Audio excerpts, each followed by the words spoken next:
പ്രിയപ്പെട്ട സുഹൃത്തുക്കളെ, Kerala state government Ayurveda medical officers അസോസിയേഷന്റെ 27ാമത് ഓൺലൈൻ ക്ലാസ് സീരീസിലേക്ക് നിങ്ങളെ എല്ലാവരെയും സ്വാഗതം ചെയ്യുന്നു. ഇന്നത്തെ നമ്മുടെ ക്ലാസ്സിന് സ്വാഗതം ആശംസിക്കുന്നത്, ഔപചാരികതയുടെ പേരിൽ സ്വാഗതം ആശംസിക്കുന്നത് അസോസിയേഷന്റെ സംസ്ഥാന general secretary doctor V J സെബിയാണ്. അസോസിയേഷൻ സംസ്ഥാന general secretary doctor V J സെബിയെ സ്വാഗതം ആശംസിക്കാനായി ക്ഷണിച്ചു. എല്ലാവർക്കും നമസ്കാരം.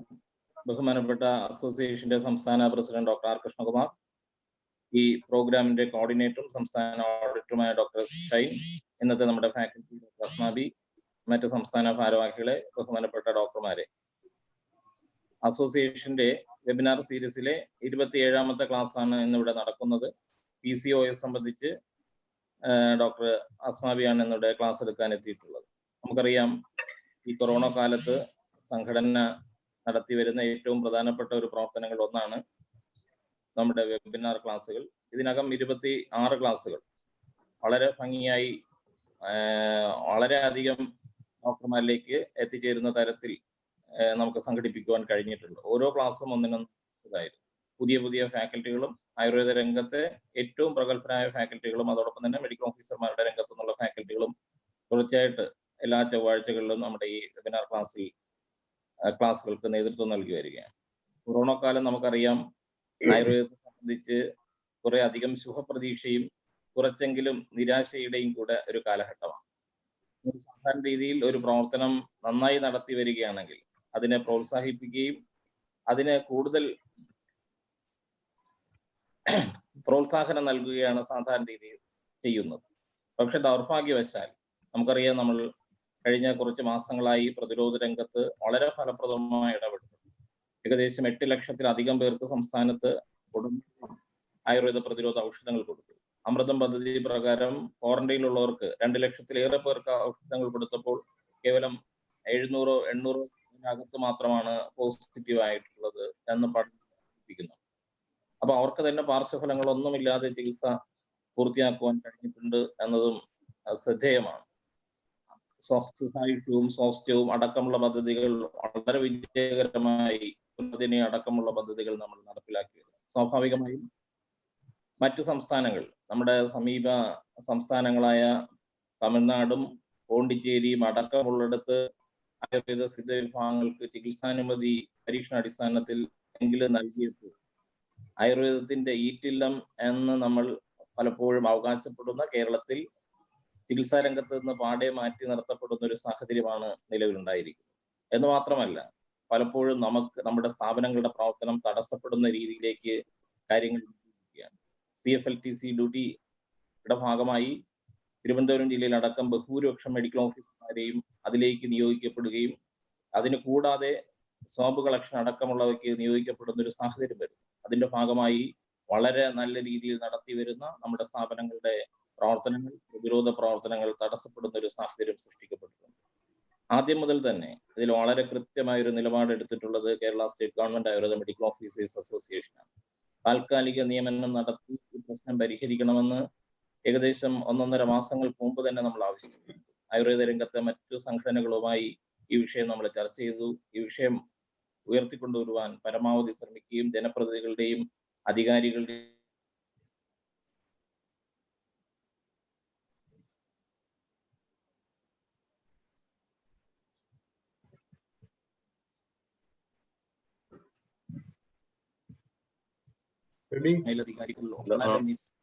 ലൈവ് പോയോ? SEBI network issue. ഹലോ, കേൾക്കാം പറഞ്ഞോളൂ. കേൾക്കാമോ? കേൾക്കാം. വളരെ നിസ്സംഗമായ ഒരു സമീപനമാണ് പലപ്പോഴും ഈ കാര്യത്തിൽ സ്വീകരിച്ചിട്ടുള്ളത്. അപ്പോൾ അതിനെതിരെ ശക്തമായ നിലപാട് സ്വീകരിക്കുവാൻ നമ്മൾ നിർബന്ധിതരായിരിക്കുന്ന ഒരു സാഹചര്യമാണ്. അതോടൊപ്പം തന്നെ സേവ് ആയുർവേദ ക്യാമ്പയിന്റെ ഭാഗമായിട്ട് ചികിത്സാനുമതി നൽകുവാനും നമ്മുടെ സ്ഥാപനങ്ങളുടെ പ്രവർത്തനം തടസ്സപ്പെടരുത് എന്ന് ഒരു മുദ്രാവാക്യം ഉയർത്തിക്കൊണ്ട് കേരളത്തിലെ മുഴുവൻ ഡിസ്പെൻസറികളിലും നമ്മുടെ പോസ്റ്റർ അതോടൊപ്പം തന്നെ ജനങ്ങളിലേക്ക് ഈ വിഷയം എത്തിക്കുവാൻ നമ്മൾ ശ്രമിച്ചിട്ടുണ്ട്. നമ്മുടെ മാധ്യമ പ്രവർത്തകരുടെ സഹായത്തോടു കൂടി എല്ലാ ജില്ലകളിലും സംസ്ഥാന അടിസ്ഥാനത്തിലും നമ്മൾ വാർത്തകൾ നൽകിയിട്ടുണ്ട്. മാതൃഭൂമി അടക്കം സംസ്ഥാന തലത്തിൽ വളരെ ശ്രദ്ധിക്കുന്ന തരത്തിൽ തന്നെ വാർത്തകൾ കൊടുക്കുവാൻ നമുക്ക് കഴിഞ്ഞിട്ടുണ്ട്. ഞാനിത് സൂചിപ്പിക്കുന്നത് ഈ വിഷയത്തിൽ സംഘടന ആദ്യം മുതൽ തന്നെ വളരെ കൃത്യമായ ഒരു നിലപാട് സ്വീകരിക്കുകയും ഒരു പരിധി വരെ അത് പരിഹരിക്കുവാനും അധികാരികളിലേക്ക് എത്തിക്കുവാനും ബഹുമാനപ്പെട്ട ആരോഗ്യമന്ത്രിയുടെ ശ്രദ്ധയിലടക്കം നമുക്ക് ഈ വിഷയം കൊണ്ടുവരുവാനും അത് പരിഹരിക്കപ്പെടുവാനും കഴിഞ്ഞിട്ടുണ്ട് എന്നാണ് ഞങ്ങൾ പ്രതീക്ഷിക്കുന്നത്. തീർച്ചയായിട്ടും സമീപ കാലത്ത് തന്നെ നമുക്ക് ഈ വിഷയം പരിഹരിച്ചുകൊണ്ട് ചികിത്സാ രംഗത്തേക്ക് ആയുർവേദ മേഖലയെ ഉപയോഗപ്പെടുത്തുന്ന തരത്തിൽ സർക്കാരിൽ നിന്ന് തീരുമാനം ഉണ്ടാകുമെന്നും അതോടൊപ്പം തന്നെ ഏറ്റവും അടിസ്ഥാനപരമായി നമ്മുടെ സ്ഥാപനങ്ങളുടെ പ്രവർത്തനം തടസ്സപ്പെടാതിരിക്കുന്ന ഒരു സാഹചര്യം സൃഷ്ടിക്കുവാൻ കഴിയും. നമ്മുടെ എല്ലാ ജില്ലാ കമ്മിറ്റികളും അതത് ജില്ലാ കളക്ടറെയും നമ്മുടെ BMOമാരെയും കണ്ടിട്ട് ഈ വിഷയം പരിഹരിക്കാൻ ആവശ്യപ്പെട്ടിട്ടുണ്ട്. തുടർച്ചയായി നമുക്ക് വരുന്ന പ്രവർത്തനങ്ങൾ നമുക്ക് വിജയത്തിലേക്ക് എത്തിക്കുവാൻ കഴിയും എന്ന ഉറച്ച വിശ്വാസം സംഘടനയ്ക്കുണ്ട്. അപ്പൊ എല്ലാ സംഘടനാ അംഗങ്ങളും സംഘടന നടത്തിവരുന്ന ഈ പ്രവർത്തനങ്ങൾ ആത്മാർത്ഥമായി സഹകരിക്കണം എന്ന് ഞാൻ അഭ്യർത്ഥിച്ചുകൊണ്ട് ഞാൻ എൻ്റെ കർത്തവ്യത്തിലേക്ക് കടക്കുന്നു. ഇന്ന് ഈ ചടങ്ങിന് അധ്യക്ഷത വഹിക്കുന്നത് അസോസിയേഷന്റെ സംസ്ഥാന പ്രസിഡന്റ് ഡോക്ടർ ആർ കൃഷ്ണകുമാറാണ്. നമ്മുടെ സംഘടനാ പ്രവർത്തനത്തിന് വളരെ ശക്തമായ നേതൃത്വം നൽകുന്ന ഡോക്ടർ ആർ കൃഷ്ണകുമാറിനെ ഈ വെബിനാർ സീരീസിലേക്ക് 27ാമത്തെ ക്ലാസ്സിലേക്ക് സഹർഷം ഞാൻ സ്വാഗതം ചെയ്യും. നമ്മുടെ ഈ പ്രോഗ്രാം കോർഡിനേറ്റ് ചെയ്യുന്നത് അസോസിയേഷൻ സംസ്ഥാന ഓഡിറ്ററായ ഡോക്ടർ സ്റ്റൈനാണ്.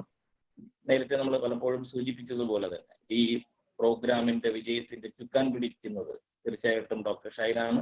ഓരോ ആഴ്ചയും മികച്ച ഫാക്കൽറ്റിയെ കണ്ടെത്തിക്കൊണ്ട് ഈ പ്രവർത്തനങ്ങൾ വളരെ നല്ല രീതിയിൽ മുന്നോട്ട് കൊണ്ടുപോകുവാൻ സംഘടനാ രംഗത്ത് നിന്ന് പ്രവർത്തിക്കുന്ന ഡോക്ടർ ഷൈനെ ആദരപൂർവ്വം സ്വാഗതം ചെയ്യുകയും അദ്ദേഹത്തിനോടുള്ള പ്രത്യേക നന്ദിയും അറിയിക്കുന്നു. അതോടൊപ്പം ഇന്ന് ഇവിടെ എത്തിച്ചേർന്നിട്ടുള്ള നമ്മുടെ സംസ്ഥാന എക്സിക്യൂട്ടീവ് കമ്മിറ്റി അംഗങ്ങൾ, സംസ്ഥാന കമ്മിറ്റി അംഗങ്ങൾ, മറ്റു ഡോക്ടർമാർ എല്ലാവരെയും ഞാൻ സ്വാഗതം ചെയ്യുന്നു. ഇന്ന് നമ്മുടെ ക്ലാസ് എടുക്കുവാൻ എത്തിച്ചേർന്നിട്ടുള്ളത് അസോസിയേഷന്റെ പാലക്കാട് ജില്ലാ കമ്മിറ്റി അംഗവും നമ്മുടെ വനിതാ കമ്മിറ്റിയുടെ സജീവ പ്രവർത്തകയുമായ ഡോക്ടർ അസ്മാബിയാണ്. അസ്മാബിയുടെ 2ാമത്തെ ക്ലാസ് ആണ്. ഈ നമ്മുടെ അസോസിയേഷന്റെ എല്ലാ പ്രവർത്തനങ്ങളിലും ഏറ്റവും സജീവമായി പ്രവർത്തിക്കുന്ന നമ്മുടെ സംസ്ഥാനത്ത് തന്നെ ഈ വനിതകളുടെ ചികിത്സയുമായി ബന്ധപ്പെട്ട ഏറ്റവും മുഖ്യധാരയിൽ നിന്ന് പ്രവർത്തിക്കുന്ന നമുക്ക് ഏവർക്കും മാതൃകയായി, പ്രത്യേകിച്ച് തന്റെ ഡിസ്പെൻസറിയിൽ ഒരു പ്രത്യേക വനിതാ ക്ലിനിക്ക് തന്നെ ആ ഡിസ്പെൻസറിയിൽ ആരംഭിച്ചുകൊണ്ട് ഈ ഇത്തരം പ്രവർത്തനങ്ങൾക്ക് വളരെ മാതൃകാപരമായ പ്രവർത്തനം കാഴ്ചവെക്കുന്ന ഡോക്ടർ അസ്മാവിയെ സ്വാഗതം ചെയ്തുകൊണ്ട് ഞാൻ നിർത്തുന്നു. നന്ദി, നമസ്കാരം. അധ്യക്ഷ പ്രസംഗത്തിനായി അസോസിയേഷന്റെ സംസ്ഥാന പ്രസിഡന്റ് ഡോക്ടർ ആർ കൃഷ്ണകുമാറിനെ ക്ഷണിച്ചു. ബഹുമാനപ്പെട്ട ജനറൽ സെക്രട്ടറി ഡോക്ടർ സെബി, രക്ഷാധികാരി doctor Sharmad Khan, auditor doctor Shine, ക്ലാസ്സിലെത്തുന്ന ഡോക്ടർ അസ്മാബി, മറ്റ് എക്സിക്യൂട്ടീവ് അംഗങ്ങളെ, പ്രിയമുള്ള ഡോക്ടർമാരെ, നമ്മുടെ പ്രവർത്തനങ്ങളും നമ്മൾ അനുഭവിക്കുന്ന അവഗണനകളും ഒക്കെ വീണ്ടും വീണ്ടും പറയേണ്ടതില്ലാന്ന് തോന്നുന്നു. കാരണം ഇതൊരു ചർവണമായി ഇങ്ങനെ നമുക്ക് എല്ലാവരും ദൈനംദിനമായി നമ്മൾ അനുഭവിച്ചുകൊണ്ടിരിക്കുന്ന കാര്യങ്ങളാണ്. കോവിഡില് നമ്മുടെ പ്രവർത്തനവും എല്ലാവർക്കും അറിയാം. അമൃതം നമ്മളിപ്പോ 2 ലക്ഷം എന്ന അംഗസംഖ്യ കഴിഞ്ഞിരിക്കുകയാണ്. പുനർജനി ഒരുപക്ഷെ കൺവാലസന്റ് മറ്റാരും ചിന്തിക്കുന്നതിന് മുമ്പ് തന്നെ വളരെ യുണീക്കായി ആയുർവേദത്തിന് മാത്രം ചെയ്യാൻ പറ്റുന്ന ഒരു മേഖലയാണ് പുനർജനി. അവിടെ നമ്മൾ 5000-ൽ കവിഞ്ഞു. എല്ലാ ജില്ലകളിലും നമ്മുടെ മെഡിക്കൽ ഓഫീസർമാർ വളരെയധികം അഭിമാനാർഹമായ രീതിയിൽ തന്നെ പ്രവർത്തിച്ചു വരുന്നുണ്ട്. പിന്നെ നമ്മുടെ കോവിഡ് എണ്ണം കൂടിക്കൊണ്ടിരിക്കുന്നു, ക്ലസ്റ്ററുകൾ വരുന്നുണ്ട്, പ്രൈമറി കോണ്ടാക്റ്റുകൾ കൂടുന്നു. അതുകൊണ്ട് തന്നെ സ്വാസ്ഥ്യവും സുഖായുഷ്യം ഒക്കെ കൂടുതൽ ശക്തിപ്പെടുത്തേണ്ട ആവശ്യകത വന്നുകൊണ്ടിരിക്കുകയാണ്. ഇതിനിടയ്ക്ക് തന്നെയാണ് നമ്മൾ പരിമിതമായ നമ്മുടെ ഒരു ജീവനക്കാരുടെ പരിമിതി വെച്ചുകൊണ്ട് തന്നെ നമ്മൾ CFLT C2 എടുക്കേണ്ടി വരുന്നു. അപ്പൊ ഇവിടെയും ഡോക്ടർ സെബി സൂചിപ്പിച്ചതുപോലെ ആദ്യം മുതൽ തന്നെ നമ്മുടെ പ്രവർത്തനങ്ങൾക്ക് യാതൊരു വിഘാതവും വരുത്താതെ വേണം ഇത്തരം ഡ്യൂട്ടികൾ ഇടേണ്ടതെന്നുള്ളത് നമ്മുടെ സംഘടന ആദ്യം മുതൽ തന്നെ ഇത് ശക്തമായി ആവശ്യപ്പെട്ടിരിക്കുന്നതാണ്. അധികാരികൾക്കെല്ലാം നിവേദനം കൊടുത്തിട്ടുള്ളതാണ്, പത്രങ്ങളുടെ വാർത്തകൾ വരുത്തിയിട്ടുള്ളതാണ്. ഈ ഒരു കോവിഡ് പീരീഡ് നമുക്കൊരു ശക്തമായ സമരമുറകളിലേക്കൊന്നും പോകാൻ പറ്റില്ലെങ്കിൽ പോലും സേവ് ആയുർവേദ എന്ന പേരിൽ നമ്മളൊരു ശക്തമായ ഒരു ക്യാമ്പയിൻ എല്ലാ ഡിസ്പെൻസറിലും കേന്ദ്രീകരിച്ചു തുടങ്ങി. എല്ലാ ജില്ലകളിലും വളരെ ശക്തമായി തന്നെ എല്ലാ ജില്ലാ കമ്മിറ്റികളും ഉണർന്നു തന്നെ പ്രവർത്തിക്കുന്നു. അവരെല്ലാം അഭിനന്ദിക്കാൻ കൂടി ഞാൻ ഈ അവസരം ഉപയോഗിക്കുകയാണ്. എങ്കിൽ പോലും ചില ജില്ലകളിലെങ്കിലും പലപ്പോഴും കളക്ടർമാരുടെ ഭാഗത്തുനിന്ന് ഒരു നെഗറ്റീവ് സമീപനം പലപ്പോഴും വരാറില്ല. കാരണം നമ്മുടെ സ്ഥാപനങ്ങളിലെ പ്രവർത്തനങ്ങളെ കൃത്യമായി മനസ്സിലാക്കിയാൽ അതിന് വിഘാതം ഉണ്ടാക്കാത്ത രീതിയിലെ ഡ്യൂട്ടിക്ക് ഇടൂ എന്ന് തന്നെ പലരും ഉറപ്പു തരുന്നു. എങ്കിൽ പോലും അവരെ കാര്യങ്ങൾ ബോധ്യപ്പെടുത്തുവാൻ വേണ്ടി പല അധികാരികളും തയ്യാറാകുന്നില്ല എന്നുള്ളത് കൊണ്ട് തന്നെ ചില ജില്ലകളിലെങ്കിലും ശക്തമായ ചില പ്രതിഷേധ മാർഗങ്ങൾ സ്വീകരിക്കാൻ നമ്മൾ നിർബന്ധിതരായി കൊടുക്കുന്ന ഒരു അവസരം കൂടിയാണ്. തീർച്ചയായും ഇന്നലെ എല്ലാവർക്കും നമ്മുടെ ഒരു സ്റ്റഡിയെ പറ്റി മന്ത്രി പറഞ്ഞില്ല. പക്ഷെ അതൊരു ഹോമിയോ ആശുപത്രിയുടെ ഇനോഗ്രേഷൻ ടൈമിൽ മന്ത്രി പറഞ്ഞ ഒരു വാചകമായിരുന്നു. അതുകൊണ്ടായിരിക്കും അത് മാത്രം പറയും. പക്ഷെ ഇന്ന് മന്ത്രി കൃത്യമായി ഡോക്ടർ രാജ്മോഹന്റെ പേരടക്കം നമ്മുടെ പ്രവർത്തനങ്ങളെയൊക്കെ എടുത്തു പറഞ്ഞിട്ടുണ്ട്. തീർച്ചയായും അതിന്റെ അനാലിസിസ് നടന്നുകൊണ്ടിരിക്കുകയാണ്. നമുക്കെല്ലാം അഭിമാനാർഹമായി തന്നെ അതിന്റെ ഒരു ഫീഡ്ബാക്ക് വരും എന്ന് തന്നെ നമുക്ക് വിശ്വസിക്കാം. തീർച്ചയായും ഈ കോവിഡ് കാലത്ത് മറ്റ് സംഘടനാ വർക്കുകളെല്ലാം തന്നെ ഇപ്പം പേ കമ്മീഷനുമായി ബന്ധപ്പെട്ടതായാലും ഒക്കെയുള്ള അത്തരം മറ്റു വർക്കുകളെല്ലാം യാതൊരു വിഘാതവും കൂടാതെ തന്നെ സംഘടന കൊണ്ടുപോകുന്നുണ്ട്. ഒപ്പം തന്നെയാണ് നമ്മൾ ഈ വെബിനാർ ക്ലാസ്സുകൾ. തീർച്ചയായും ഇന്ന് എല്ലാവരും വളരെയധികം പ്രതീക്ഷയോടെ കാത്തിരിക്കുന്ന ക്ലാസ്സാണ്. നമുക്കെല്ലാം ഒരു മാതൃകയായിട്ടുള്ള മെഡിക്കൽ ഓഫീസർ കൂടിയാണ് ഇന്ന് ക്ലാസ് എടുക്കുന്ന നമ്മുടെ ഫാക്കൽറ്റി. തീർച്ചയായും ഈ രംഗത്ത് നമുക്ക് കിട്ടാവുന്ന കേരളത്തിലെ ഏറ്റവും നല്ല ഒരു ഫാക്കൽറ്റി കൂടിയാണ്. എല്ലാവരും ഇങ്ങനെ തന്റെ അറിവ് ഒരുപാട് ജൂനിയേഴ്സിന് പകർന്നു കൊടുക്കുവാനും തന്നെ പോലെ തന്നെ അവരെ ആക്കിയെടുക്കുവാനും മനസ്സുകൊണ്ട് ആഗ്രഹിക്കുന്ന നമ്മുടെ ശക്തയായ ഒരു അംഗമാണ് ഡോക്ടർ അസ്മാബി. തീർച്ചയായും നല്ലൊരു ക്ലാസ് ആയിരിക്കട്ടെ എന്ന് മാത്രം പറയുന്നു. തുടർന്ന് നമ്മുടെ എല്ലാ പ്രവർത്തനങ്ങളിലും എല്ലാവരുടെയും സഹായ സംഘങ്ങൾ ഉണ്ടാകും എന്ന് മാത്രം പ്രതീക്ഷയോടെ നിർത്തട്ടെ. അസോസിയേഷന്റെ പ്രിയപ്പെട്ട സംസ്ഥാന ജനറൽ സെക്രട്ടറി ഡോക്ടർ വിജയ സെബി, സംസ്ഥാന പ്രസിഡന്റ് ഡോക്ടർ ആർ കൃഷ്ണകുമാർ, രക്ഷാധികാരി ഡോക്ടർ ഷർമദ് ഖാൻ, മറ്റ് എക്സിക്യൂട്ടീവ് അംഗങ്ങൾ, സ്റ്റേറ്റ് കമ്മിറ്റി അംഗങ്ങൾ, പ്രിയപ്പെട്ട ഡോക്ടർമാരെ, നമ്മുടെ 27ാമത് ഓൺലൈൻ ക്ലാസ് സീരീസ് ആണ് ഇന്ന് നടത്തുന്നത്. ഇതില് നമ്മൾ ചില ക്ലാസ്സുകൾ നമ്മൾ പലപ്പോഴും ഒരു മിനിമം ഗ്യാരണ്ടി ക്ലാസ്സുകൾ എന്ന് പറയുന്ന വിഭാഗത്തിൽ വിടുന്ന കുറെ ക്ലാസ്സുകളാണ്. അത് എങ്ങനെ പോയാലും നമുക്കൊരു മിനിമം ഗ്യാരണ്ടി ഉണ്ടാവും. നല്ല ക്ലാസ്സുകളായിരിക്കും. ആൾക്കാർ ആ ക്ലാസ്സിന് വേണ്ടി ഒരുപാട് നേരത്തെ തന്നെ ക്ലാസ്സിലേക്ക് കയറാനുള്ള തിരക്കുണ്ടാവും. നമ്മുടെ യൂട്യൂബ് ചാനലിലും ഒരുപാട് വ്യൂവേഴ്സ് ഉണ്ടാവും. അങ്ങനെ ഒരു ക്ലാസ്സാണ് നമ്മുടെ അസ്മാവിയുടെ. അസ്മാവിയുടെ ക്ലാസ് കേൾക്കാൻ ഒരുപാട് പേര് വളരെ ആകാംക്ഷയോടെ കാത്തിരിക്കുകയാണ്. വളരെ നല്ല രീതിയിൽ കാര്യങ്ങൾ പ്രസന്റ് ചെയ്യുകയും മനസ്സിലാകുന്ന രീതി, എല്ലാവർക്കും മനസ്സിലാകുന്ന രീതിയിൽ കോമൺ ആയിട്ട് അപ്ലൈ ചെയ്യത്തക്ക രീതിയിലുള്ള കാര്യങ്ങളാണ് അസ്മാവി. നമ്മുടെ കഴിഞ്ഞ ഒരു ക്ലാസ് അസ്മാവി എടുത്തിട്ടുണ്ടായിരുന്നു. അന്ന് വളരെ നല്ല ക്ലാസ് ആയിരുന്നു. വളരെ നല്ല അപ്രീസിയേഷൻ ഉണ്ടായിരുന്നു ക്ലാസ്സിന്. അതുകൊണ്ട് തന്നെയാണ് അസ്മാവിയെ കൊണ്ട് നമ്മളൊരു വേറൊരു ക്ലാസ്, വേറൊരു പുതിയ വിഷയം എടുപ്പിക്കണമെന്ന് സംഘടനയായിട്ട് ആലോചിക്കുകയും അസ്മാവി ഡോക്ടറെ കോൺടാക്ട് ചെയ്യുകയും ചെയ്തത്. ഇന്നും അങ്ങനെ ഒരു നല്ല ക്ലാസ് PCOS എന്നൊരു വിഷയത്തെ പറ്റി ഒരു നല്ലൊരു സെഷൻ അസ്മാവി എടുക്കും എന്ന് തീർച്ചയായും പ്രതീക്ഷിക്കുന്നു. ഡോക്ടർ അസ്മാവിയെ നിങ്ങളുടെ എല്ലാവരുടെയും പേരിലും സംഘടനയുടെ പേരിലും ഈ ക്ലാസ് എടുക്കാനായിട്ട് സ്വാഗതം ചെയ്തുകൊണ്ട് നിർത്തുന്നു.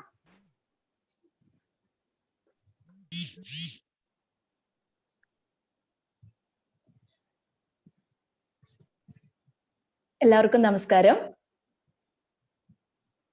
ഇവിടെ അസോസിയേഷന്റെ വെബിനാർ സീരീസിൽ ഇത് 2ാമത്തെ ക്ലാസ്സിലാണ് എടുക്കാൻ ഒരു അവസരം കിട്ടുന്നത്. തീർച്ചയായിട്ടും അതുകൊണ്ട് തന്നെ സംഘടനയുടെ ഭാരവാഹികളോട് അതിനുള്ള നന്ദി ആദ്യമേ അറിയിക്കട്ടെ. സംഘടനയുടെ സാരഥികളായ doctor Sebi doctor, Krishnakumar doctor, Sharmad doctor, ഈ വെബിനാർ സീരീസിന്റെ മുഴുവനും ചുക്കാൻ പിടിക്കുന്ന ഷൈൻ ഡോക്ടർ, മറ്റു പ്രിയപ്പെട്ട ഡോക്ടർമാരെ, ഇന്ന് ഷൈൻ ഡോക്ടർ സബ്ജക്ട് ചോദിച്ചപ്പോഴും PCOS സെലക്ട് ചെയ്യാനുള്ള ഒരു കാരണം എന്താണെന്ന് വെച്ചാല്, സാധാരണ ഒരു സെപ്റ്റംബർ മാസത്തെ PCOS അവയർനെസ് മന്ത് ആയിട്ട് കണക്കാക്കുന്നുണ്ട്. അപ്പോ അതുകൂടി ഈ ഒരു സബ്ജക്ട് സെലക്ട് ചെയ്യാനുള്ള ഒരു റീസൺ കൂടിയായി ഞാൻ കണക്കാക്കുകയാണ്. അപ്പൊ നേരിട്ട് നമുക്ക് സബ്ജക്റ്റിലേക്ക് തുടങ്ങാം. ഏറ്റവും കൂടുതലായിട്ട് അല്ലെ നമ്മളെ സംബന്ധിച്ചിടത്തോളം ഒരു ക്ലിനിക്കൽ OPയിൽ ഇരുന്ന് കഴിയുമ്പോൾ, പ്രത്യേകിച്ച് ഒരു ചെറിയ ഗ്രൂപ്പ് തൊട്ട് തന്നെ ഏറ്റവും കൂടുതലായി നമ്മൾ കണ്ടുവരുന്ന ഒരു OPയിൽ കണ്ടുവരുന്ന ഒരു ഡിസീസ് ആണ് ശരിക്കും ഗൈനക്കോളജിക്കൽ കണ്ടീഷൻ തന്നെയാണ് PCOS. അത് പല പല തലത്തിലുള്ള ഒരു പ്രസന്റേഷൻസ് ആണ് നമുക്ക് ഉണ്ടാവുന്നത്. മെൻസ്ട്രൽ അബ്നോർമാലിറ്റീസ് ആയിട്ട് വരാം. അത് തന്നെ പല എക്സ്റ്റെന്റ് ആണ്. From delayed menstruation, heavy bleeding, ആ ഒരു പല പല കാറ്റഗറി അതിനകത്ത് തന്നെ വരുന്നുണ്ട്. ഇനി ഏജ് ഗ്രൂപ്പ് വെച്ച് നോക്കിയാലോ, അഡോളസന്റ് ഏജ് ഗ്രൂപ്പ് എന്ന് പറയുന്നത് ഏറ്റവും പ്രധാനപ്പെട്ട ഒരു ഗ്രൂപ്പാണ്. പക്ഷെ അത് മാത്രമല്ല, മൾട്ടി പാരസ് എന്നുള്ളതും ഇന്ന് വളരെ കോമൺ ആയിട്ട് കണ്ടുവരുന്നുണ്ട്. കാരണം നേരത്തെ അന്ന് ഞാൻ പ്രസവരക്ഷ പറഞ്ഞപ്പോൾ കൂടി പറയേണ്ടായി, ഈവൻ ആഫ്റ്റർ ഡെലിവറി കഴിഞ്ഞാൽ പോലും ബിഫോർ ഇല്ലാത്ത ആളുകൾക്ക് കൂടി PCOS ഉണ്ടാവുന്നതിനുള്ള ഒരു സാഹചര്യം പലപ്പോഴും ഉണ്ടാവുന്നുണ്ട്. അപ്പോൾ മൾട്ടിപാരസ് വിമനിലും ഈ ഒരു കണ്ടീഷൻ വളരെ കൂടുതലായിട്ട് കണ്ടുവരുന്നുണ്ട്.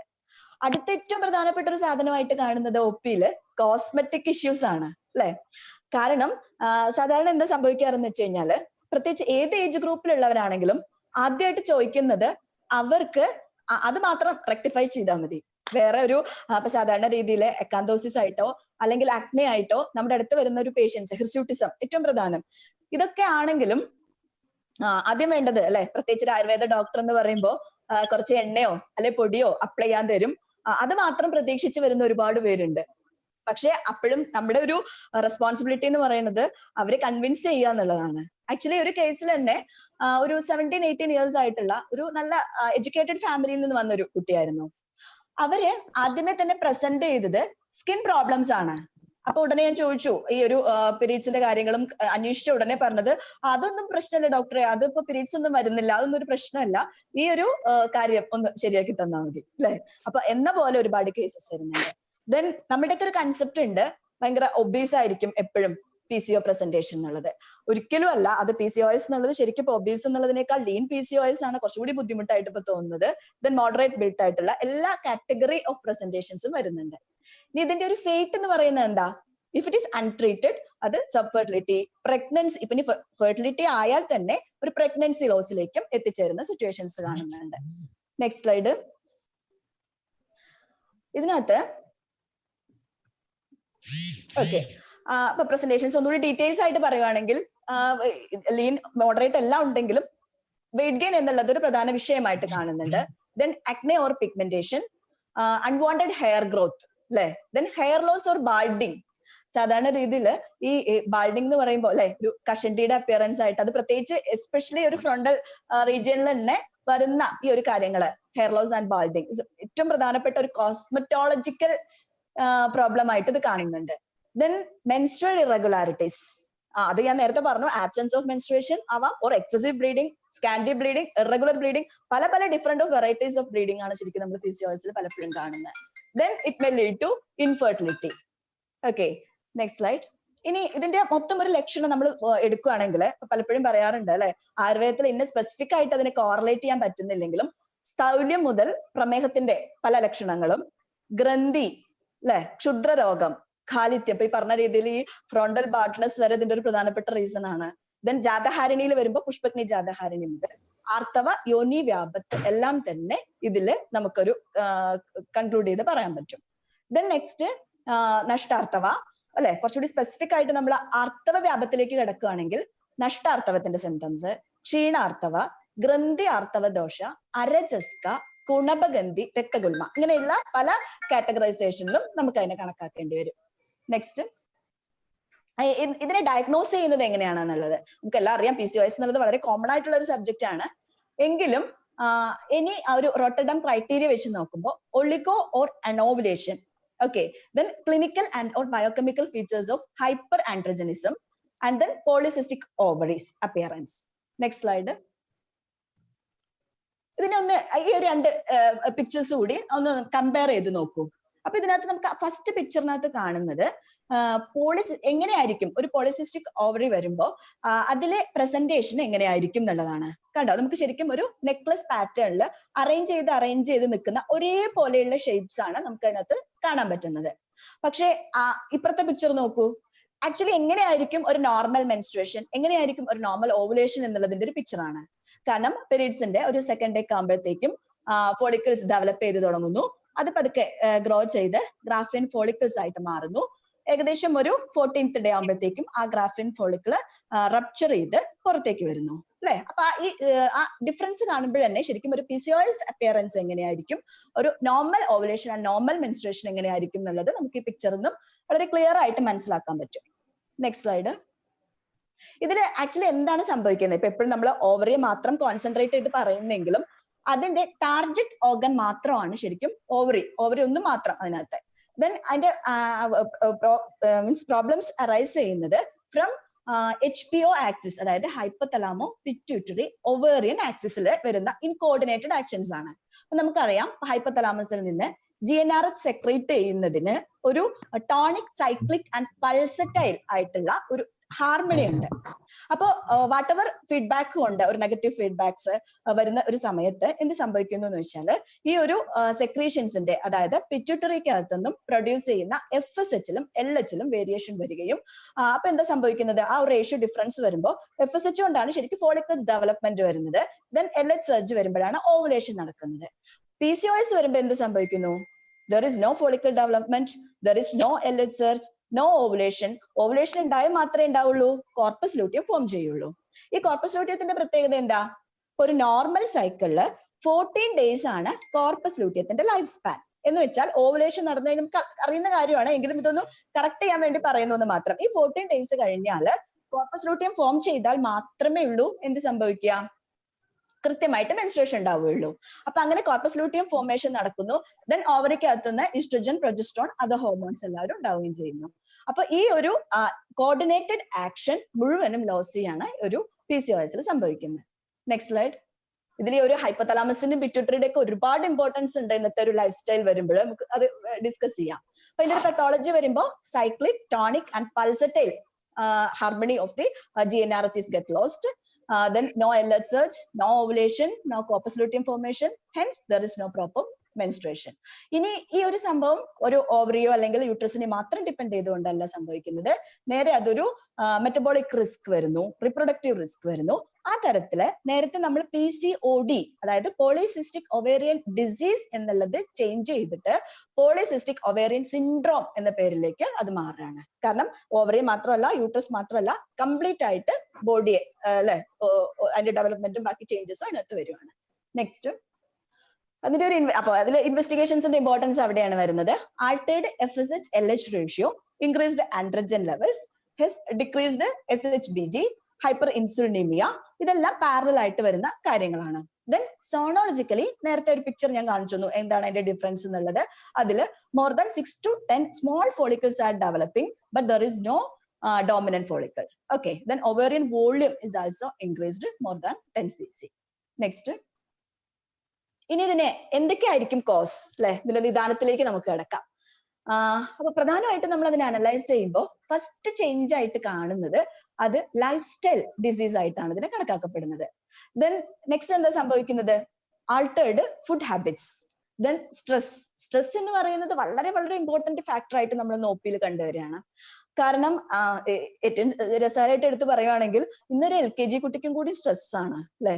കാരണം സ്കൂളിൽ പഠിക്കുന്ന കുട്ടികൾക്ക് അവർക്ക് പഠിത്തത്തിൻ്റെതായ സ്ട്രെസ്, ഈവൻ ആൺകുട്ടി ആയാലും പെൺകുട്ടി ആയാലും തന്നെ ഏറ്റവും തുടക്കം തൊട്ട് തന്നെ എല്ലാവർക്കും തന്നെ ഏറ്റവും കൂടുതലായിട്ട് നമ്മൾ കണ്ടുവരുന്ന ഒരു സാധനമാണ് ഈ സ്ട്രെസ് എന്ന് പറയുന്നത്. ഈ സ്ട്രെസ് എത്രത്തോളം, ഞാൻ നേരത്തെ HPO ആക്സിസിന്റെ കാര്യം GnRHന്റെ പ്രൊഡക്ഷനും ഒക്കെ നമ്മൾ പറഞ്ഞപ്പോഴും അതിന്റെ ഒരു ഇമ്പോർട്ടൻസ് കൂടി നമുക്ക് ഉൾക്കൊള്ളാൻ വേണ്ടിയിട്ടാണ്. Then exposure to so many extrinsic hormones, ഇതും ഒരു ഫാക്ടർ ആയിട്ട് വരുന്നു. ദെൻ ജെനറ്റിക് ടെൻഡൻസി കേട്ടോ, ജെനറ്റിക് ടെൻഡൻസിയും ഏറ്റവും ഒരു പ്രധാനപ്പെട്ട ഫാക്ടർ ആയിട്ട് ഇതിന്റെ കോസിനെ നമുക്ക് അനലൈസ് ചെയ്യേണ്ടി വരും. നെക്സ്റ്റ്, ഇനിയൊരു മെൻസ്ട്രൽ സൈക്കിളിനെ നമ്മൾ റെഗുലർ ആയിട്ട് കീപ്പ് ചെയ്യാൻ എന്തൊക്കെയാണ് വേണ്ടത്? ഈ ഒരു ലൈഫ് സ്റ്റൈൽ പറയുമ്പോൾ തന്നെ അതിന്റെ ഒരു ക്ലിയർ ആക്കി നമുക്കങ്ങ് പോവാം. ആക്ച്വലി ദിനചര്യ അല്ലെങ്കിൽ നമ്മൾ സാധാരണ നമ്മൾ പറഞ്ഞു വരുന്ന ദിനചര്യ, ഋതുചര്യ, ഋതുമതിചര്യ എന്നൊക്കെ പറയുന്നത് വളരെ ഇമ്പോർട്ടന്റ് ആണ്. കാരണം കഴിഞ്ഞ ദിവസം ഒപ്പിൽ വന്ന ഒരു പേഷ്യന്റ് പറഞ്ഞത് ആൾക്ക് നല്ല വെയിറ്റ് ഗെയിനാ, ഫാർമസിയിൽ വർക്ക് ചെയ്യുന്ന ഒരാളാണ്. രാത്രി വീട്ടിലെത്തുന്നത് 9 മണി സമയത്താണ്. 9 മണി കഴിഞ്ഞ് രാത്രി വീട്ടിലെത്തുന്നു, അത് കഴിഞ്ഞിട്ട് ഫുഡ് കഴിക്കുന്നു, കിടന്നുറങ്ങുന്ന സമയം 12-12:30 മണി, രാവിലെ എണീക്കുന്നത് 7-8 മണി. അപ്പൊ എന്ത് സംഭവിക്കുന്നതെന്ന് വെച്ചാൽ ഉറക്കം എന്ന് പറയുന്ന ഒരു സാധനം അവർക്ക് കംപ്ലീറ്റ് ആയിട്ട് മിസ്സാവുകയാണ്. അപ്പൊ അവർ പറയുന്നു ഞങ്ങൾ കിട്ടുന്ന സമയം എക്സസൈസ് ചെയ്യുന്നുണ്ട്, ഡയറ്റ് വളരെ കൺട്രോൾ ചെയ്യുന്നുണ്ട്, പക്ഷെ വെയിറ്റ് റിഡക്ഷൻ ഒട്ടും വരുന്നില്ല, പീരീഡ്സ് റെഗുലർ ആവുന്നില്ല. നമ്മൾ നിങ്ങൾ മെഡിസിൻ കഴിച്ചിട്ട് പ്രത്യേകിച്ച് ഒരു കാര്യമില്ല, ആദ്യം ഈ ഒരു ബയോളജിക്കൽ ക്ലോക്കിനെ ഒന്ന് സെറ്റ് ചെയ്യൂ. കാരണം ഈ ഒരു ബയോളജിക്കൽ ക്ലോക്ക് സെറ്റ് ചെയ്യാതെ എന്ത് ചെയ്തിട്ടും ഒരു കാര്യമില്ല. അപ്പൊ അതുകൊണ്ട് അത്രയും ഇമ്പോർട്ടന്റ് ആയിട്ടുള്ള ഒരു കാര്യമാണ് ഈ ഒരു ദിനചര്യ എന്ന് പറയുന്നത്. നമ്മുടെ ഒരു പ്രാക്ടിക്കൽ അപ്ലിക്കേഷൻ ഇന്ന് നമ്മൾ പല പേഷ്യൻസിലും വരുത്തേണ്ടത് വളരെ അത്യാവശ്യമുള്ള ഒരു കാര്യമാണ് ദിനചര്യയുടെ ഇമ്പോർട്ടൻസ്. ദെൻ ഋതുചര്യ, ഓക്കെ, ഋതുമതിചര്യയിൽ ഒരുപാട് കാര്യങ്ങൾ പറയുന്നുണ്ട്. അതിനകത്ത് നമുക്ക് പ്രാക്ടിക്കൽ ആയിട്ട് ചെയ്യാവുന്ന പല കാര്യങ്ങളും പേഷ്യൻസിന് പറഞ്ഞു കൊടുക്കുക എന്നുള്ളത് മാത്രമേ ഉള്ളൂ. ആ ഒരു ഗർഭസംസ്ഥര ശായനി എന്നൊന്നും പറഞ്ഞു കൊടുത്താൽ മിക്കവാറും പേഷ്യൻസ് അപ്ലൈ ചെയ്തോണമെന്നില്ല. പക്ഷെ എങ്കിലും ആ ഒരു ഹെവി ബ്ലീഡിംഗ് ഉള്ള സമയത്ത് റെസ്റ്റ് എടുക്കാനും അത്യാവശ്യം കാര്യങ്ങൾക്കും ഫുഡിന്റെ കാര്യത്തിൽ പ്രത്യേകിച്ചും അല്ലെ, ശൈരേകം, വ്യാപകം, തേവം എന്ന് പറയുന്നത് തന്നെ ചെറിയ അളവിൽ പാൽക്കഞ്ഞിയോ അല്ലെങ്കിൽ റാഗിയോ ഒക്കെ കഴിക്കാനുള്ള അങ്ങനെയുള്ള ഒരു അഡ്വൈസും നമുക്ക് അതിനകത്തുനിന്ന് കൊടുക്കാൻ പറ്റും. ദെൻ എക്സസൈസ് ഇമ്പോർട്ടന്റ് ആണ്. പലപ്പോഴും ഞാൻ കഴിഞ്ഞ ദിവസം ദീപ് ഡോക്ടർ പ്രത്യേകിച്ച് ഒരു ഡിസ്കഷൻ പറയുന്നത് കേട്ടു. സാധാരണ രീതിയിൽ എക്സസൈസ് ചെയ്യുന്നവർക്ക് മാത്രമല്ല ഈ ഒരു ദിനചര്യയുടെ ഇമ്പോർട്ടൻസ് ഒന്നുകൂടി പ്രത്യേകിച്ച് എടുത്ത് പറയുന്നതും കണ്ടിരുന്നു. അപ്പൊ ഇതിനകത്ത് എന്താന്ന് വെച്ചാല് ഈവൻ അത്ലറ്റ്സ്, നമ്മൾ വിചാരിക്കും എക്സസൈസ് കൊണ്ട് മാത്രം PCOS ഉണ്ടാകുന്നില്ല എന്ന് ഒരിക്കലും പറയാൻ പറ്റില്ല. കാരണം OP-യില് ഒരുപാട് അത്ലറ്റ്സ് വരുന്നുണ്ട്. ഞാൻ ആദ്യം എന്റെ ഒരു കൺസെപ്റ്റ് അതായിരുന്നു, ശരി എക്സസൈസ് ചെയ്ത് കൃത്യമായിട്ട് എക്സസൈസ് ചെയ്ത് കഴിഞ്ഞാല് അവർക്ക് PCOD ഉണ്ടാവില്ല എന്നായിരുന്നു അടിയറ എന്താ പറയാ വരയിട്ട് വെച്ചിരുന്ന ഒരു സംഭവം. പക്ഷെ അതെനിക്ക് മനസ്സിലായത് നമ്മുടെ ക്ലിനിക്കൽ എക്സ്പീരിയൻസിൽ നിന്നാണ്. കാരണം ഒരുപാട് പേഷ്യൻസ് നന്നായിട്ട് സ്പോർട്സ് ചെയ്യുന്ന കുട്ടികള്, സ്പോർട്സിൽ പഠിക്കുന്ന സ്പോർട്സിന് വേണ്ടി ചെയ്യുന്ന ഒരുപാട് അത്ലറ്റിക്സ് ആയിട്ടുള്ള കുട്ടികള് ഈ ഒരു ഇറഗുലർ പീരീഡ്സ് പ്ലസ് PCOS ആയിട്ട് പ്രസന്റ് ചെയ്യുന്നുണ്ട്. അപ്പൊ എന്തായിരിക്കും കാരണം? അപ്പോഴാണ് നമ്മൾ ശരിക്കും ബാക്ക് ടു ക്ലാസിക്സ് എന്ന് പറയുന്ന രീതിയിൽ നമ്മൾ ചിന്തിക്കേണ്ടത്. വ്യായാമത്തിന്റെ ഇമ്പോർട്ടൻസ് ഉണ്ട്, ഇല്ല എന്നല്ല പറയുന്നത്. പക്ഷെ എങ്കിലും അതിനേക്കാൾ പ്രാധാന്യം ഈ ഒരു ലൈഫ് സ്റ്റൈൽ മോഡിഫിക്കേഷൻ ആണ് എന്നുള്ളത് നമുക്ക് അടിയറായിട്ട് പറയേണ്ടി വരും. അപ്പൊ നമുക്ക് ശരിക്കും പറയുമ്പോൾ എന്താ പറയാ, മൂവ് മീനിങ് അല്ലെ, മീനിങ് ആയിട്ടുള്ള എക്സസൈസുകൾ കാര്യങ്ങൾ വേണം. ഒപ്പം സ്ലീപ്പിന്റെ ഇമ്പോർട്ടൻസ് നേരത്തെ പറഞ്ഞു. സൗണ്ട് സ്ലീപ്പ്, സ്ട്രെസ് ഇല്ലാത്ത അല്ലെ, യാതൊരു സ്ട്രെസ്സും ഇല്ലാതെ സന്തോഷമായിട്ട് കിടന്നുറങ്ങാൻ പറ്റുന്നുണ്ടോ? ആവശ്യത്തിന് ഭക്ഷണം കഴിക്കാൻ പറ്റുന്നുണ്ടോ? നല്ല രീതിയിൽ എക്സസൈസ് ചെയ്യാൻ പറ്റുന്നുണ്ടോ? ഷുവർ, അവിടെ PCOS ഉണ്ടാവില്ല. നമുക്ക് അവയർനെസ് കൊടുക്കാം അല്ലെ. ദെൻ ഫുഡ് എങ്ങനെയായിരിക്കണം എന്നുള്ളത്, ഫുഡിനെ കുറിച്ച് നമുക്ക് പറയേണ്ട കാര്യമില്ല. കാരണം ഫാസ്റ്റ് ഫുഡ് ബാക്കി കാര്യങ്ങളെല്ലാം നമുക്ക് വളരെ കൃത്യമായിട്ട് അറിയാം. ഒരു ഹെൽത്തി പ്ലേറ്റ് എങ്ങനെയായിരിക്കണം എന്നുള്ളത് നമ്മുടെ പേഷ്യൻസിന് നമ്മൾ ഡിഫൈൻ ചെയ്ത് കൊടുക്കണം. സാധാരണ രീതിയിൽ പലപ്പോഴും കാണാറുണ്ട്, എന്താ ചെയ്യാ, ഭക്ഷണത്തിനകത്ത് ഇന്ന ഭാഗം നിങ്ങൾ ബദാം കഴിച്ചോളൂ, നട്ട്സ് കഴിച്ചോളൂ.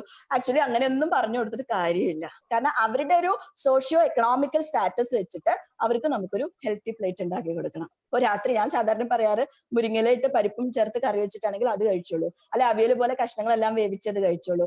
ചക്കയുടെ സീസൺ ആവുമ്പോൾ നിങ്ങൾ ചക്ക കഴിച്ചോളൂ, ചോറ് പകരം ഒഴിവാക്കിക്കോളൂ. കാർബോഹൈഡ്രേറ്റ്സ് കുറച്ച് അവർക്ക് അവൈലബിൾ ആവുന്ന നമുക്ക് ഒരു സീസണലായിട്ടുള്ള ഫുഡിന് കുറച്ചും കൂടി പ്രാധാന്യം കൊടുത്തുകൊണ്ട് നമുക്കൊരു പ്ലേറ്റ് ഡിഫൈൻ ചെയ്യാൻ കഴിയണം. അപ്പൊ നമ്മൾ തന്നെ ശരിക്കും ആയുർവേദത്തിൽ പറയുന്നത് അല്ലെ, പകുതി ഭാഗം ഭക്ഷണത്തിനും ബാക്കി വായുവിനും ഇത്തിരി വെള്ളത്തിനൊക്കെ വേണ്ടി വിട്ടേക്കണം എന്നാണ്. പക്ഷെ സാധാരണ രീതിയിൽ അതൊന്നും സംഭവിക്കാറില്ല എന്നുള്ളതാണ് പ്രത്യേകം ഉള്ളത്. അപ്പൊ ഫുഡ് ഹാബിറ്റിന്റെ കാര്യം പ്രത്യേകം പറഞ്ഞ് മനസ്സിലാക്കി കൊടുക്കുക. അവരവരുടെ സ്റ്റാറ്റസ് അനുസരിച്ചിട്ടുള്ള ഒരു ഹെൽത്തി പ്ലേറ്റ് നമുക്ക് അവർക്ക് വരഞ്ഞ് കൃത്യമായിട്ട് മനസ്സിലാക്കി കൊടുക്കുക. അപ്പോ ഇത്രയും കാര്യം വളരെ വളരെ ഇമ്പോർട്ടൻസ് ആണ്. ദെൻ നമുക്ക് അതിന്റെ ഡിഫറെന്റ് കോസസ് അനലൈസ് ചെയ്യുമ്പോൾ, കോസസ് ഓഫ് സന്ദർപ്പണ വ്യാധീസ് ലൈക്ക് സ്നിഗ്ധ മധുര പിച്ചിലാഹാര, അനൂപമാംസ, പിഷ്ടാന്ന എല്ലാം അതാ പറയുന്നത്, ശരിക്കും അഭിഷന്ധ്യ ആയിട്ടുള്ള ഉഴുന്ന് ആഹാരങ്ങൾ വരെ, ഉഴുന്ന് ഇട്ട് പൊളിപ്പിച്ച ആഹാരങ്ങൾ വരെ നമ്മുടെ ഈ പ്ലേറ്റിൽ നിന്നും ശരിക്കും PCOS പ്ലേറ്റിൽ നിന്ന് ഒഴിവാക്കേണ്ട ഒരു സാധനമാണ്. ദെൻ ചേഷ്ടാദ്വേഷി ദിവാസ്വപ്ന ശയ്യാസന സുഖ അല്ലെ, അതൊക്കെ കൃത്യമായിട്ടും പറഞ്ഞു കൊടുക്കേണ്ട ഒരു കാര്യമാണ്. ദെൻ കോസസ് ഓഫ് ആവരണജന്യ പ്രമേഹ, അതെടുക്കുമ്പോഴും ഏകദേശം ഇതേ കോസസ് ഒക്കെ തന്നെയാണ് അല്ലെ. ഗുരു സ്നിഗ്ധ ലവണാമ്ല അതിമാത്രം സമഷ്ണത ആ രീതിയിൽ, അതുപോലെ തന്നെ ദിവാസ്വപ്നം, ഇതെല്ലാം ഇതിന്റെ ഒരു ഫാക്ടർ ആയിട്ട് വരുന്നതാണ്. Next, genetic tendency. പലപ്പോഴും ഈ PCOSന് ഒരു ജെനറ്റിക് ടെൻഡൻസി ഉണ്ട് നമ്മൾ പറയാറുണ്ട്. അത് ആക്ച്വലി ട്രൂത്ത് ആണ്. അപ്പൊ സാധാരണ ഈവൻ AMH കൂടുതലുള്ള ഒരു ലേഡി പ്രഗ്നന്റ് ആവുമ്പോൾ അവരുടെ കുഞ്ഞിന് പോലും PCOSനുള്ള സാധ്യതകൾ കൂടുന്നു എന്നാണ് സ്റ്റഡീസ് കാണിക്കുന്നത്. അപ്പൊ ഒരു ജെനറ്റിക് ടെൻഡൻസിയിൽ ഫ്രം മദർ അല്ലെ, മാതൃഭാവത്തിൽ നിന്നും ഇത് കൂടുതലായിട്ട് കിട്ടുന്നു എന്നുള്ളത് നമ്മൾ മനസ്സിലാക്കണം. അതാ പറഞ്ഞത്, പലപ്പോഴും ഈ AMH വാല്യൂ കൂടുതൽ നിൽക്കുന്ന മദേഴ്സ് പ്രഗ്നന്റ് ആയാൽ പോലും അത് കാണുന്നുണ്ട്. അതുപോലെ തന്നെ നെക്സ്റ്റ്, പ്രഗ്നൻസി ടൈമിൽ ഉണ്ടാവുന്ന ബാക്കി ഇഷ്യൂസ്, അധികമായിട്ട് മധുരം കഴിക്കുന്ന ആളുകള്, അങ്ങനെയുള്ള ബാക്കി കാര്യങ്ങൾ. ഒന്നുകൂടി പ്രീവിയസ് സ്ലൈഡ്. ഓക്കെ, അത് പ്രഗ്നൻസിയിൽ വരുന്ന ബാക്കി കാര്യങ്ങളെല്ലാം തന്നെ ഈ ഒരു ഇഷ്യൂസ് കാണുന്നുണ്ട്. ഇപ്പൊ നമുക്കറിയാം അല്ലെ, SC അവയവസ്യ ബീജഭാഗേവ ദോഷ പ്രകോപമാപദ്ധ്യതേ. അപ്പൊ അതിൽ വരുന്ന ഒരു ബീജഭാഗ ദോഷം പോലും ഇതിന്റെ ഒരു ജനറ്റിക് കോസ് ആയിട്ട് നമ്മൾ കൺസിഡർ ചെയ്യേണ്ടി വരും. നെക്സ്റ്റ്, അതിനെ നമ്മളൊന്ന് കാറ്റഗറൈസ് ചെയ്യുകയാണെങ്കിൽ, സഹജമായിട്ട് ബീജദോഷം, ആഹാരജനിദാനങ്ങൾ ഒരുപാട് ഇപ്പൊ പറഞ്ഞു കഴിഞ്ഞു അല്ലെ. അധ്യശനം, വിഷമശനം, അതുപോലെ തന്നെ അതിമധുരം, സ്നിഗ്ധം, അഭിഷന്തി, സന്ദർപ്പണ നിദാനത്തിൽ പറഞ്ഞ ഫുഡുകള്, ഇതെല്ലാം ആഹാരജമായിട്ടുള്ള കാര്യങ്ങള്. ഇപ്പോ സാധനങ്ങൾ പറഞ്ഞെങ്കിലും ടൈം കൂടി ഇമ്പോർട്ടന്റ് ആണ് എന്നുള്ളത് നമ്മളൊന്നും കൂടെ ഈ ഒരു കാലഘട്ടത്തിനനുസരിച്ച് പേഷ്യൻസിനെ കൺവിൻസ് ചെയ്യിക്കുക. ദെൻ വിഹാരജ നിദാനം അല്ലെ, അവ്യായാമം ഉണ്ട് തീർച്ചയായിട്ടും. ലാക്ക് ഓഫ് എക്സസൈസ് എന്നുള്ളത് പ്രധാന റീസൺ ആണ്. ഒപ്പം മറ്റേത് കൂടി കൺസിഡർ ചെയ്യുക. ദിവാസ്വപ്നം, രാത്രി ജാഗരണം കറക്റ്റ് ആയിട്ട് അവെയർ ചെയ്യേണ്ട ഒരു സാധനമാണ് അത്. ദെൻ ഇനി ഇതിന്റെ നിദാനങ്ങൾ ഇപ്പൊ നമ്മൾ ഏകദേശം അനലൈസ് ചെയ്ത് കഴിഞ്ഞു. ഇതിന്റെ ലക്ഷണം അല്ലെങ്കിൽ അതിന്റെ രൂപം എങ്ങനെയായിരിക്കും നോക്കുകയാണെങ്കിൽ, കൃത്യമായിട്ട് പല ഫീച്ചേഴ്സും എവിടെയും കാണുന്നില്ല എങ്കിലും നമുക്ക് ജാതഹാരിണി, പുഷ്പഗ്നി ജാതഹാരിണി പോലെയുള്ള ഒരു പ്രസന്റേഷൻ നമുക്ക് കാണാൻ പറ്റും. വൃഥാ പുഷ്പം തു യാ നാരി യഥാകാലം പ്രപശ്യതി സ്ഥൂല ലോമശ ഗണ്ഡാവ പുഷ്പഗ്നി സാതുരേവതി അല്ലെ. അപ്പൊ ഏകദേശം നമ്മൾ പറയുന്ന ഒരു സ്ഥൂല ആയിട്ടുള്ള, നേരത്തെ പല പ്രസന്റേഷൻ മോഡറേറ്റ് ഉണ്ട്, ലീൻ ഉണ്ട്, ഒബീസ് ഉണ്ട്, എല്ലാം പറഞ്ഞു. പക്ഷെ ഒരു ഒബീസ് PCOSന്റെ ലക്ഷണങ്ങളോട് കൂടിയ ഒരു ഇതാണ് ശരിക്കും പുഷ്പഗ്നി ജാതഹാരിണിയിൽ പ്രസന്റ് ചെയ്യുന്നത്. നെക്സ്റ്റ്, ഇനി കുറച്ചുകൂടി ഇപ്പൊ നേരത്തെ പറഞ്ഞ നഷ്ടപുഷ്പം അല്ലെ, പുഷ്പഗ്നിയില് പുഷ്പം ഉണ്ടാവുന്നില്ല. പുഷ്പം എന്ന് പറയുമ്പോ എന്താ? ഓവം അല്ലെ. ദർ ഇസ് അനോവുലേഷൻ ഹാപ്പനിങ് ആണ് ഇൻ കേസ് ഓഫ് ദിസ് പുഷ്പഗ്നി ജാതഹാരിണി. അപ്പൊ ഈ നഷ്ടാർത്ഥവും ഈ നഷ്ടപുഷ്പത്തെ നമ്മൾ കൺസിഡർ ചെയ്യുമ്പോൾ ദോഷയിൽ ആവൃത മാർഗത്വ അതാർത്ഥവം നശ്യതി സ്ത്രീയാം വാദ കപാവൃത മാർഗാനാം തു അപ്രവർത്തമാനം അല്ലെ. ഈ വാദ കപ രോധം കൊണ്ട് അല്ലെങ്കിൽ ഈ ദോഷത്തിന്റെ ഒരു ആവരണ സ്വഭാവം കൊണ്ട് സ്രോതസ്സിനെ ഒബ്സ്ട്രക്ട് ചെയ്തുകൊണ്ടാണ് ആക്ച്വലി ഈ ഒരു നഷ്ടാർത്ഥം എന്നുള്ളൊരു പ്രസന്റേഷൻ വരുന്നത്. നെക്സ്റ്റ്, ഒരു നമ്മൾ പ്രദോഷിച്ച വ്യാധികളെ കണക്കാക്കി നേരത്തെ സന്ദർപ്പണ വ്യാധികളുടെ അതിന്റെയൊക്കെ ഒരു നിദാനം പറഞ്ഞപ്പോഴും നമുക്ക് അതിൽ നിന്ന് മനസ്സിലാക്കാൻ പറ്റുന്നത് രസപ്രദോഷിച്ച വ്യാധികളായിട്ടുള്ള അരുചി, ഗൗരവ, തന്ത്ര, അഗ്നിനാശ, അംഗമർദ്ദ, ഇങ്ങനെ പല കാര്യങ്ങളും നമുക്ക് ഈ ഒരു PCOS പേഷ്യൻസിൽ കാണുന്നുണ്ട്. രക്തപ്രദോഷജമായിട്ടുള്ള കുഷ്ഠപിടക, അശ്രദ്ധര പോലെയുള്ള പ്രസന്റേഷൻസ്, മാംസപ്രദോഷജമായിട്ട് ഗ്രന്ഥി, കാരണം സിസ്റ്റ് പോലത്തെ ഈ ഡെവലപ്മെന്റ്. ദെൻ മേധസ് തീർച്ചയായിട്ടും നമുക്കറിയാൻ പറ്റും, പ്രത്യേകിച്ച് പ്രമേഹ പൂർവ്വരൂപങ്ങളോട് കൂടി പോലും ഉള്ള ലക്ഷണ സാമ്യങ്ങൾ പലതിലും കാണുന്നുണ്ട്. ദെൻ അസ്ഥിവഹമായിട്ടുള്ളത്, അതുപോലെ തന്നെ ശുക്രപ്രദോഷജമായിട്ട് ക്ലൈബ്യത, ഗർഭസ്രാവ, ഈ ഒരു കാര്യങ്ങളും നമുക്കിതിനെ കൺസിഡർ ചെയ്യണം. നെക്സ്റ്റ്,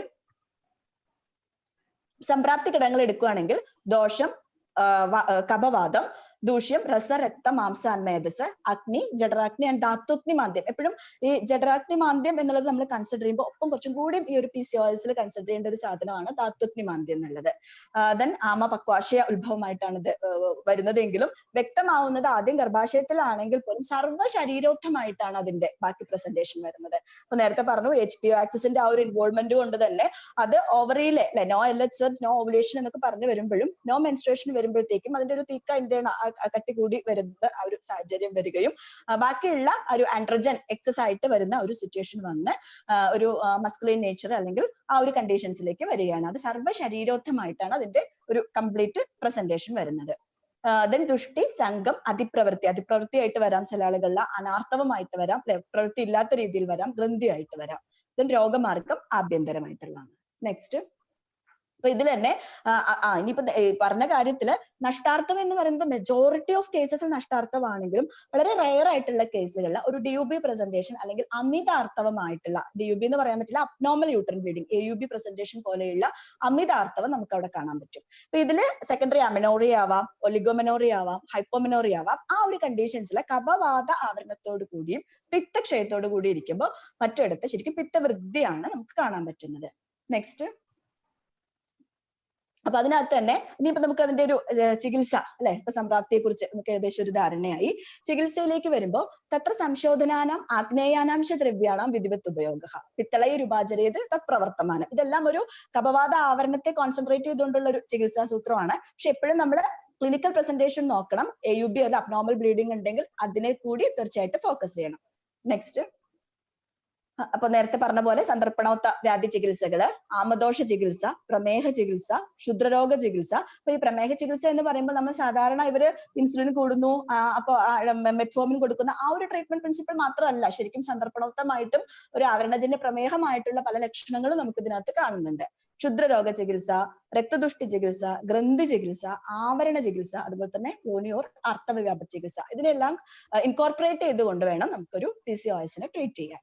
നെക്സ്റ്റ്, ഇപ്പൊ ഇതിന്റെ ഒരു ട്രീറ്റ്മെന്റ് പ്രിൻസിപ്പിൾ എടുക്കുകയാണെങ്കിൽ ഇറ്റ് മേ ബി വാതകപശമന, കപമേധഛേദകര, സ്രോതോശോധക, അഗ്നിദീപക, പിത്തവർദ്ധക. നമുക്കറിയാം ഓൾറെഡി പിത്തവർദ്ധകമാകുന്നത് തീർച്ചയായിട്ടും ആർത്തവജനകമായിട്ടും വർക്ക് ചെയ്യുന്നതായിരിക്കും. നെക്സ്റ്റ്,